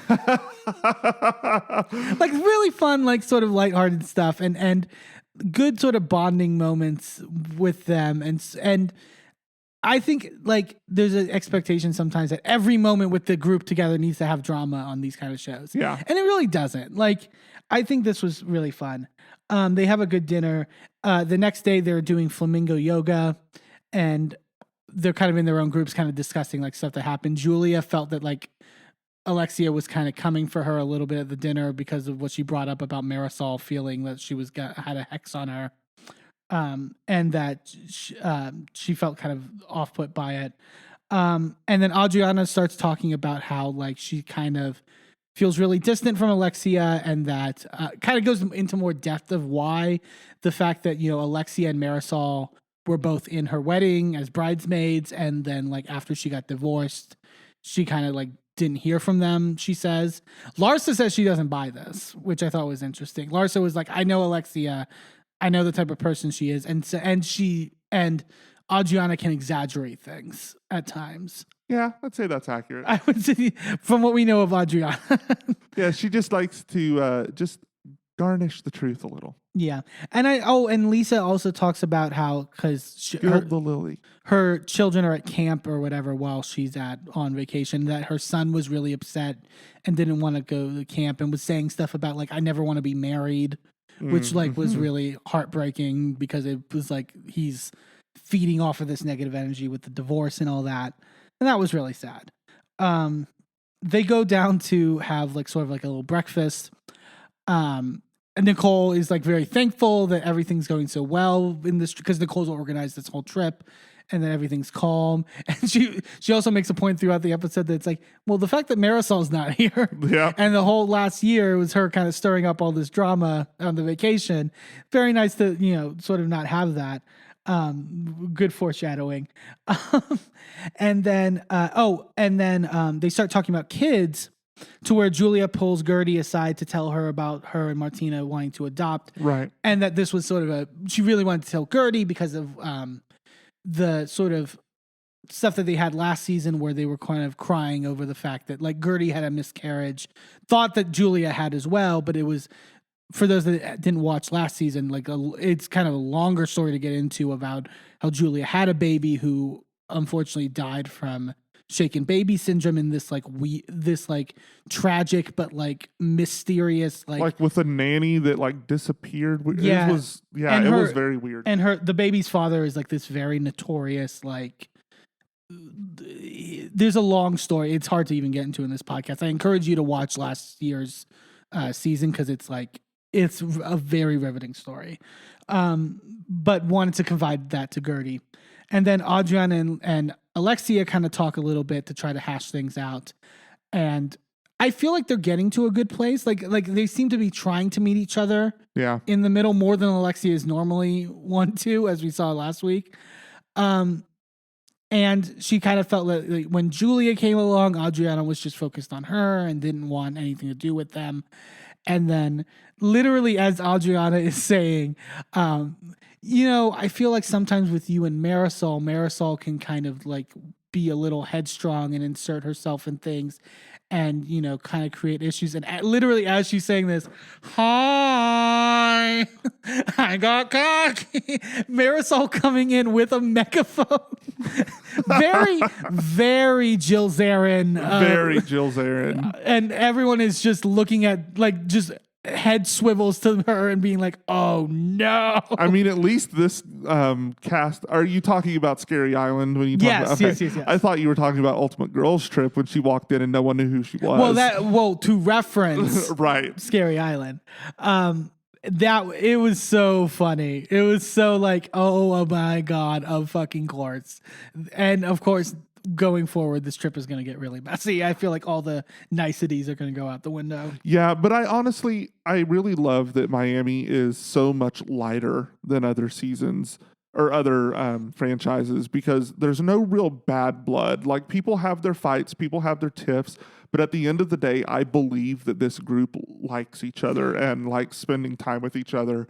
And they have their differences, obviously, like every friend group does. But at the end of the day, I believe that they are a group of friends. Yes, I will say in the beginning of the episode, we got like a kind of like quick trailer of like what we're to expect from this vacation. And there is something that happens. I won't spoil it because it hasn't happened yet on the show, but they show the clip of it that might put that to the test a little bit. It might. I was mouth agape when I won't spoil anything.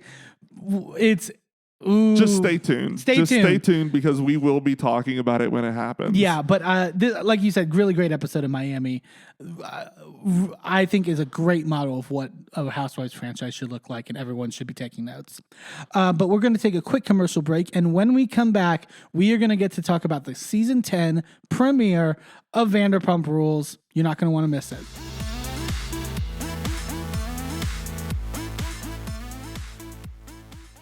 Well, hello, friends. I'm your pal in the mainstream media. And I'm the Riz. And, you know, Riz, it takes years of strenuous, dedicated training before you're worthy to step inside a professional wrestling ring.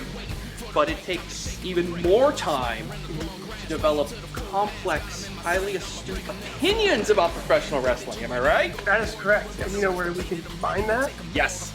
On the Wrestling Mayhem. That's right.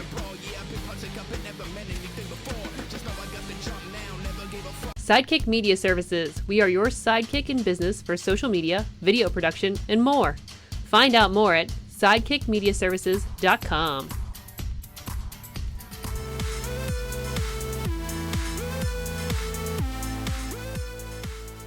Welcome back to A Gay and His Enby. Let's get into Vanderpump Rules. Thank you so much, listeners, for sticking with us. We know this is a longer episode than usual. But we wanted to make sure that we dove into every bit of these episodes with you and gave you the same quality content you are used to getting from us. So thank you again for sticking with us. Now let's dive in. Yeah, Vanderpump Rules. This is a franchise that, like, when me and Merlin both binged Housewives over COVID mainly, and sort of like, and we reached the point though where it's like, okay, that's kind of it. I didn't think I was going to touch Vanderpump Rules. It didn't seem like my vibe. So let me take you through this, because initially I was like, no, I don't really watch this kind of reality television. It's not my zhuzh, you know? And Eamon was like, you know, we really should watch this one franchise of Real Housewives. Because at least it's a subset of Beverly Hills with Lisa Vanderpump at the helm. There might be some contextual elements. Right. And I was like, okay, fine, we'll watch this one. And then he's like, okay, but we should also watch this one. I'm like, okay, fine. And then it turns out that we're watching everything on Bravo pretty much that's not Below Deck and Summer House, whatever and that is. Sort of stuff. Yeah. But like all the Housewives and Housewives adjacent things like Vanderpump Rules, Candy and the Gang, we watched the one season of, you know, those things. Now we're watching all of it, and it's all Eamon's fault, and I wanted to put that out there. Sorry. But I will say we were both kind of trepidatious of Vanderpump Rules of whether we were going to like it, but I think we got hooked very riveted. Quickly. It is a great show. And I think there was also a lot of worry that it's kind of like dipped a little bit because the main characters aren't, because this was also originally a show revolving around the waiters and waitresses at Sir, which is the restaurant owned by Lisa Vanderpump in Beverly Hills. And now they've kind of drifted away from that because they've gotten older. Now they have families. Now they have their own businesses and stuff like that. But this first episode for season 10, I thought really got back into like what I love about this show. Oh yeah, completely. So over the break, at last reunion, we found out that James and Raquel had called off their engagement, and then right after hearing that Lala and Randall had broken up, and there's all this scandal about Randall, and then after the reunion and before they started filming for the new season, Tom Schwartz and Katie broke up. And they got a divorce, and it's just like, oh my gosh, like everybody's single now. What is going on? And the Katie and Tom one, I think, was really like a big. I mean, like we've only seen them together on this show. They've been together for 12 years, married for 5, and it was really heartbreaking hearing that happen. But I was really happy to see them more healthily handle this, at least in the beginning. I know there's some drama, but they're still friends, and it's a beautiful way to handle a divorce. This intro with sort of like the contrasting of like seeing the wedding, like and seeing Sandoval cry into the dog. I had forgotten about that, and then he literally on the screen is wiping his eyes with the dog, and we both just went, "We forgot that." And then contrast to now, Katie said that the issue was that Tom never really made her a priority, which. Very true. We have been saying it since season 1. It's not a breakup we're sad about, but we're not surprised about. Yeah. I think surprised it lasted this long, to be honest. Their communication was never good. I would say largely on Tom's part. I mean, literally during when they're talking about them breaking up and what Katie asking for the divorce, like Tom's like, I can't give you specifics of what she said because I wasn't listening, but I know that one of her issues was that I don't listen to her, which, yeah, Tom. I mean, that's also a polite way to put it about like and it's also gotten pointed out at every reunion since season 1. So I mean, it's not like you didn't know. Yeah, but he wasn't listening, so he didn't. But Katie also makes it clear that we can have a friendship, we can be friends. We don't have to split up this group, but on one condition. Don't hook up with anyone in the friend group. And then that's the big cliffhanger of the intro. And if you follow the tea from filming and everything that goes on in between, we know he hooks up with somebody. Yeah. We won't spoil who that is yet. Quick, before we get into the episode, what is your thoughts on the new intro? I love the new intro. I have been complaining for several seasons now that it is really not a great representation for your restaurant when all of your bartenders and servers fling drinks at each other. But it's so iconic. It really is. But one of the most iconic things with her not being on the show anymore from the intro is Kristen always having a weird look on her face in every intro. And the last season, I really missed it, and I miss it again this season. But I do not miss having Kristen on the show too much. It's way too much. We differ on that. But I do miss Stassi. Bring Stassi back. Justice for Stassi. I fully agree. We're not going to get into it because whatever, you might cancel Bring the us. witches of WeHo back. But it's okay. So they start off this episode with we see Katie and Tom Schwartz kind of doing a dog exchange, almost like a custody exchange. Yes. And Katie has her own apartment now. And the dog is pouting when Schwartz walks out, and she's like, "You are really overreacting." And then we get in. So James and Raquel are both separately heading to Sir for one of their shifts. James is DJing again at Sir, and James is now with another girl named Allie, who he got with like 3 weeks after breaking up with Raquel. Which means 3 weeks after the reunion. And is already living with her. And calling her the love of his life. Yeah, that's an issue. Raquel also notes that she thinks that Allie looks like James's mom. And that it's kind of might be like a mommy issues thing, which James does has some mommy issues that we've seen on the show. And he also has an addictive personality, and I think that he's just replacing the alcohol with women. Well, and Lisa brings it up when she talks to James later in the episode about like, I feel like he should have taken a break. Yeah. Like he should have taken at least like 6 months. They were together for a while. Like 5 years almost. Yeah. Like, he should have taken some time to be with himself and be with his own thoughts and sort of get like. But he can't do that. I will scream this from the mountaintops. That man has unmedicated ADHD. Get him on medication and he'll be fine. Yeah, switch the cocaine. Stop taking coke, dude. He's admitted to it, by the way. It's not conjecture. And Raquel, I will say, seems a lot more confident this season, and we see it throughout the episode, which I really enjoy because I've always liked Raquel on the show. I think she's gotten bogged down with James a lot, and because of her relationship with James, she's never been able to sort of like fully express herself. And she gets into that a little bit about how she kind of had to be quiet at times and like not rock the boat, she says. But I really do enjoy who this new Raquel is because, and with Katie too, you see really both of them showing who they always were, but were hiding because we never got to see them. We never got to see Katie not being a mother to Schwartz and not always taking care of him and doing everything he needed, and so she wasn't like taking care of herself, and now she is, and now she's living her best life, and I love it. And we see the same thing with Raquel. Like we really see both of them blossom.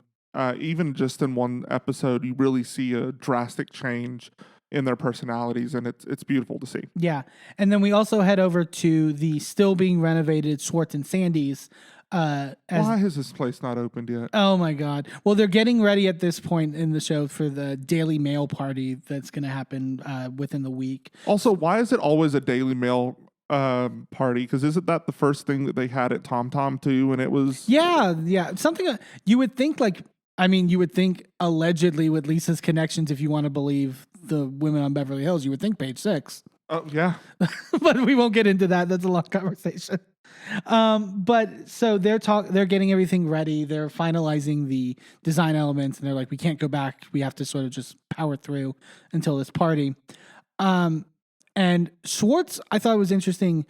There was a little bit of talk at the reunion from Katie last year, but Schwartz basically says that Sandoval has kind of been MIA in sort of some of the discussions because of his band. And we really thought that it was kind of just him blowing smoke up Katie's ass at the reunion, to be honest. But turns out that it's true. He has a new band, and he went and was doing all this stuff with them, and really was kind of leaving all of Schwartz and Sandy's preparation for opening to Schwartz, and that's not a good idea. Don't leave anything to Schwartz. Don't leave anything to Schwartz. He should always be a number 2 guy. Like he's not a head bitch in charge. That's just not him. We also find out that when we get to Sir and Raquel starting a shift, that her and Peter have hooked up with Peter, the manager at Sir, who I think has gotten passed around to every cast member, I think, at this point. So that's always, so for those that don't watch Vanderpump Rules, this has always been the conundrum with the show, is that you have these people in these relationships working in this restaurant, and Lisa Vanderpump, the owner of this restaurant, kind of has to be like, well, they all do well, and if they can put the drama past them, I'll keep them. They would get fired at any other restaurant in existence, and they just stay on this show for so. And Peter, particularly, who's been like a manager there from the beginning, like who's been like, in what other case can you like have a manager who is sleeping with every waitress at your restaurant and you don't fire him? Yeah. Also, going and getting drunk and going on crazy Vegas trips every year and getting into trouble with Jax Taylor every chance he has. Well, and I think Raquel talks about, like, for Raquel, this is definitely a hookup. And I think that's the big difference between her and what James is doing. Like, Raquel deserves to have a hookup here and there, but not commit herself to something right now. And I think that she's committed to having fun with Peter, because I think that they are still kind of an item, but not together. Peter definitely thinks it can go further than it is. And I think which is different for Peter. Peter's not typically a relationship kind of guy. No. Typically, he's the bed-to-bed hopper.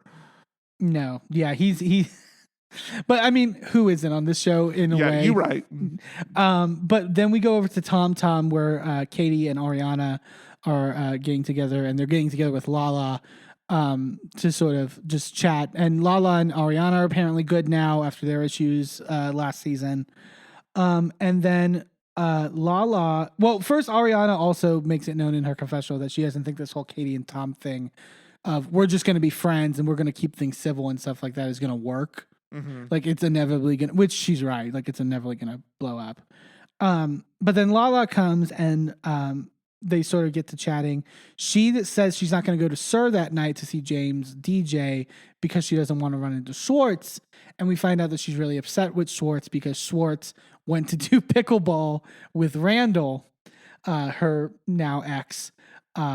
And that she says that she basically got the group together at Sheena's rooftop and was basically like, look, I'm going through a custody battle with this asshole.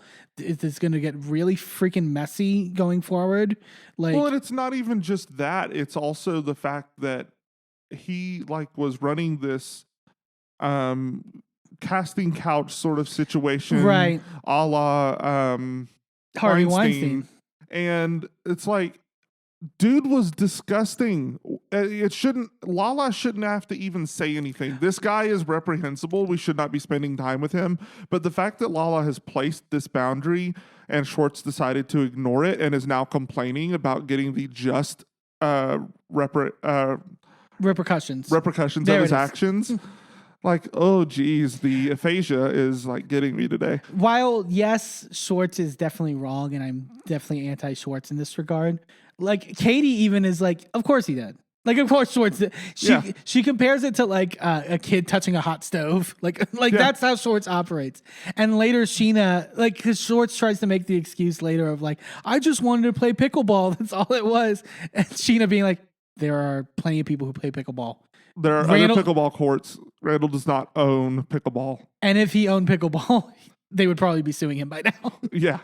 But yeah, the stuff with Randall is like, you know, you mentioned the LA Times article that comes out that I remember when it came out reading it, it was like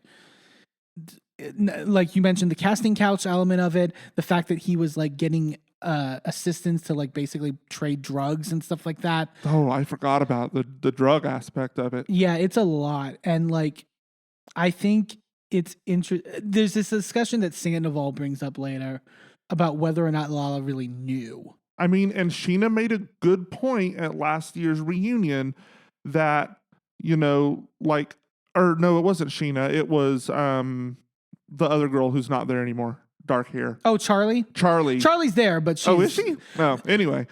She's still working she's at Sir. forgettable. Yeah. Charlie says something about, I only ever knew you as his mistress. Oh, that was... no, it was Sheena. No, that was Raquel.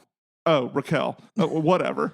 I knew it was that side of the couch. Raquel says it, and then Lisa Vanderpump leads over and says, you know, you lose them the way that you get them. Well, I think also there's two different arguments. I think Sandoval might be right in terms of, I think there's an argument to be made. How did Lala not know that when she got with Randall, he was still married, and that there was all this like, you know, stuff around him being a cheater and all this stuff. But when it's young love, you're like drowning in the oxytocin. Or the way Sandoval puts it, when all you gotta do is suck a dick and get a Range Rover. I'd suck a dick for a Range Rover. Yes. Can we talk about that? Like, he's very just like, I mean, her relationship with him was like, yeah, I'll suck your dick for a Range Rover. I've done it for free. So, I mean, I'll definitely do it for a Range Rover. It's a Range Rover. You know how much those things cost? Like, even if you don't want a Range Rover, sell that bitch and get what you want. I mean, like, that's my thing. It's just like, good on her. I agree, but I think there's an argument to be made that she definitely knew and about that element of his life and was kind of either intentionally ignoring things or subconsciously ignoring it. I don't think she knew about this stuff. No. I don't think she did either. But I think it's the same argument that we have had with Erica Jane knowing about Tom's all his stuff, and then there's the argument of, did Vicky Gunvalson know about Brooks faking cancer beforehand, and did Lala know about Randall's cheating and all of that stuff? I think the argument is the same, is that they probably had hints. They probably knew in the back of their mind, but they were ignoring it because they loved this man. Yeah. And that is, that is what we often tell women in the society, is that their value comes from the man that they're attached to. And I think the more power we can give women, and make sure that they are self-sustained and taken care of on their own, the more or the less likely jerks like this will get away with this shit, because women will be able to walk and have the freedom to get out of a bad situation. Yeah. I also like, if it was an arrangement, good on them. Like, again, stay out of people's marriages. If they got an arrangement, let them have their arrangement and keep your nose out of it. Yeah. And then so also while James is DJing at Sir, him and Raquel kind of like finally meet up when he's going to the bathroom, and kind of finally talk for the first time since everything happened at the reunion. And I think Raquel really sort of owned the room here and was very much like, felt much more independent and much more sure of herself. Like, also James mentions that he's drinking again, which Schwartz, and I saw Schwartz on Watch What Happens Live say that even though he's drinking again, he's still doing moderately. Like, he's not like getting as drunk as he once was, which, but once you're an alcoholic, well, I won't even say that, because I don't know what he was doing with the alcohol. I don't know if he was self-medicating and that's why he was drinking, or if it was from an actual addiction standpoint. And it's a different thing. There are people who, once they deal with the reason that they were drinking, they can go back to having a casual drink here and there. I don't think James has handled it. No. I don't think he's at a place where he can go back to healthily drinking and have that healthy relationship with alcohol. I don't think it's possible and also yet. We talk about his codependency, and he mentions even in the conversation with Raquel, like, if I want to quit next time, I'll do it without an ultimatum, because Raquel essentially gave him an ultimatum at one point. Which is fair. He should do it for himself, but also trying to put that back on her is really shitty of him. Right. But but it's James. It's James. Do you think he followed her to the bathroom? I think he knew she was in the bathroom. I got that feeling that he was trying for a confrontation. Yeah. James is not very veiled in his actions. Yeah. He's very transparent. Like, this whole conversation, he can't really mask anything, like, in terms of his insecurity. He says that Allie is like the love of his life, with even Raquel's like, really? Like, after only 3 months? And also you were saying that about me for... Yeah. Like, I think, he's got a lot of issues. And then, so we eventually then go to, James is doing another DJing event at this like poolside hotel, that Lala's going to go to this time because she promised him to. And so this is also the first time we see Allie sort of in a public setting with the group. Mm-hmm. And they're kind of grilling her, but not real. I think they're doing a good job of like just sort of like getting to know her a bit more. Lala at one point says that because I guess she has really thin lips, and that James loves a thin-lipped bitch, is what Lala says. Which I don't even think her lips are that thin. They're not Lala's. They're not season 7 Katya lips. They're let's lay off the lips. But eventually Raquel pulls Allie aside to talk to her. And I think this was a really good conversation in terms of like, you could tell they both respect each other, that it's not like some like catty, like, you're with my man now, etc., whatever. And I felt like the editor or the producers were trying to edit it in that way a little bit. They're always going to tease like it's like going to be something. And maybe it's something later in the season. Who knows? But I think I like that Raquel was also like, looking out for her in a way of being like, make sure you stand up for yourself in certain moments, because there was definitely times where I kept quiet for fear of upsetting him, and that you should. And she basically says like, I do that already now. Like, and Raquel's like, good. Like, don't starting it out on that foot is good instead of trying to claw back. Yeah. You have to set your boundary and your Yeah. expectations on a relationship like that really early. And then the beautiful moment is ruined by this asshole in a towel. Who was this? I mean, it was clearly just some random guy at the hotel They just blurred his face out. because he wasn't like, and he's just like, "You're in my seat." Like, okay. I kind of like how Raquel clapped back to him though, of like you're too short for me. Like Raquel is coming into her own, and I really respect that. But like that guy was an asshole. Like I think Like he didn't the even. couch is in front of your hotel room. That does not mean that the couch is yours. It's like he didn't even know they were filming a TV show. Like it felt like Oh no, it felt like he wanted to be on camera. or maybe that. You never know with these kind of people in this environment. I mean, it's Hollywood. What are you gonna do? Yeah, and then so Lala then gets to talk to Schwartz one-on-one to sort of talk about their issue. And Schwartz has been adamant this whole episode that like I don't owe Lala anything, I don't have to apologize to her, etc. They get into the sort of discussion. Schwartz feels like when Lala texted him being upset about it that she like took a shot at him and Katie's marriage. And like, I mean, but just like we all knew that Schwartz was gonna do the thing that he was asked not to do, we all knew that Lala was gonna come on hot. Like it's Lala. Yeah. Like you can't blame her for being passionate about anything. Like that's just how she is. But also Schwartz, I don't know, like Schwartz taking such offense to being called weak, I found really strange. But Like I understand it. It's been a constant thing. Like it's a sore for him. It's something that has been constantly thrown in his face the entire run of this show. sure, but it's not like he doesn't live up to it necessarily. Sure, but just because a criticism is accurate doesn't mean that it doesn't hurt when you get it. that's fair. Like and like they seem to not have like they don't seem to really settle things necessarily between the two of them. But I think Lala's in the right sense of just like, dude, like you literally did not have to do this. And also from a moral standpoint too of just what came out from the LA Times article, it's just like, why would you want to like hang out with this person? Randall's always been like, it's only always been that they've hung out with Randall because he has money. Like it's not been like because of his charming personality. Yeah, I mean, it honestly is a weird critique that Sandoval threw at Lala. Like, oh, she's just sucking dick for a Range Rover. What did you do? Why did you become friends with Randall? I mean, Ariana and I Katie, mean, sure, you didn't get a Range Rover, but you also didn't suck his dick as far as we know. So, I mean... as far as we know. We had a discussion about how Sandoval could... people often think that... I would think that looking at them on the surface of the two Toms, you would think that Schwartz is the more likely to dabble in the rainbow pond. Yeah. But honestly, I feel like it's Sandoval, and I honestly think he probably already has.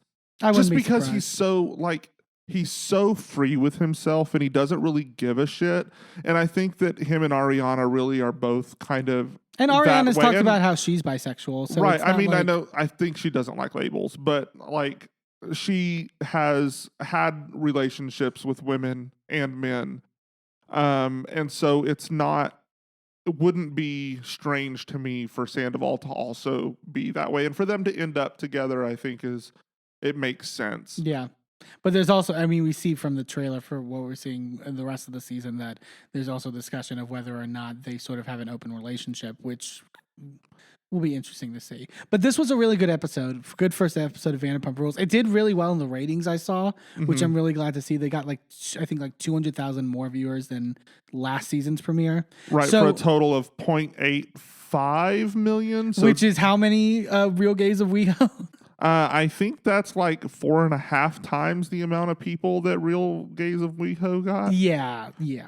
But no, I'm glad. And that's on their premiere episode. We have no idea how far their ratings have dropped in the last couple weeks. Oh, they haven't grown their audience? I'm shocked. But no, I'm glad Vanderpump Rules is back. This was a really good episode, and I think this is going to be a really, really good season. So, who do you think is going to be your top and bottom of the week? We got a lot of people to choose from. Yeah, I mean, we got a good smorgasbord of individuals here. And that's just the Roni or the Jersey cast. Yeah. You know what? So my bottom for this week is going to go to Robin again. She was mine last week. I mean, even worse this week from that Watch What Happens Live performance. Like, For clarity, Robin Dixon, not Robin Fierce. yes. So sad, Robin Fierce. You're fine. I mean, she went home this week. We so. didn't see enough of you for you to lie about anything in your life. That's fine. No, Robin Dixon of Potomac, like, just really, really terrible on her part of everything from this last week. But to the point of Jersey, my top for this week, I'm shocked to say this. I never thought I would say something like this. I'm going to give it to Teresa. Yeah. I think Teresa, like, I was so ready to be done with Teresa going into this season. And now I'm like, they gave me enough to like, just like open the door and sort of like be like, okay, you can like this person again. You can be invested, and good on them. So yeah, Teresa will definitely be my top this week. Well, how about you? So I think my bottom of the week, I know we didn't actually see him on any screens, but my bottom for the week is Todrick Hall for getting it wrong so bad that we weren't going to get our 90-minute episodes of Drag Race back, and that being proven drastically wrong as of today. So Talk about bottom. Big old bottom. My top for the week is going to be a tie between Katie and Raquel, just because I love both of their maturing that has happened. Well, I won't even say maturing, just development that has happened since we've seen them last. And since both of them have ended long-term relationships, Katie getting a divorce through all of this, I really am excited for what's in store for them this season, and really love the glimpses we've already gotten thus far. Yeah, I love it. Hey, thanks for joining us this week on A Gay and His Enby. Tune in next week for more of our recaps and hot takes. Be sure to subscribe and leave a review wherever you're listening. And check us out on our social media at A Gay and His Enby on all the platforms. A special shout out to Shane Ivers, who wrote Pulsar, the song we're using for our theme. For my husband Eamon, I'm Merlin, and we're out. This show is a member of the Sorgatron Media Podcast Network. Find out more at sorgatronmedia.com.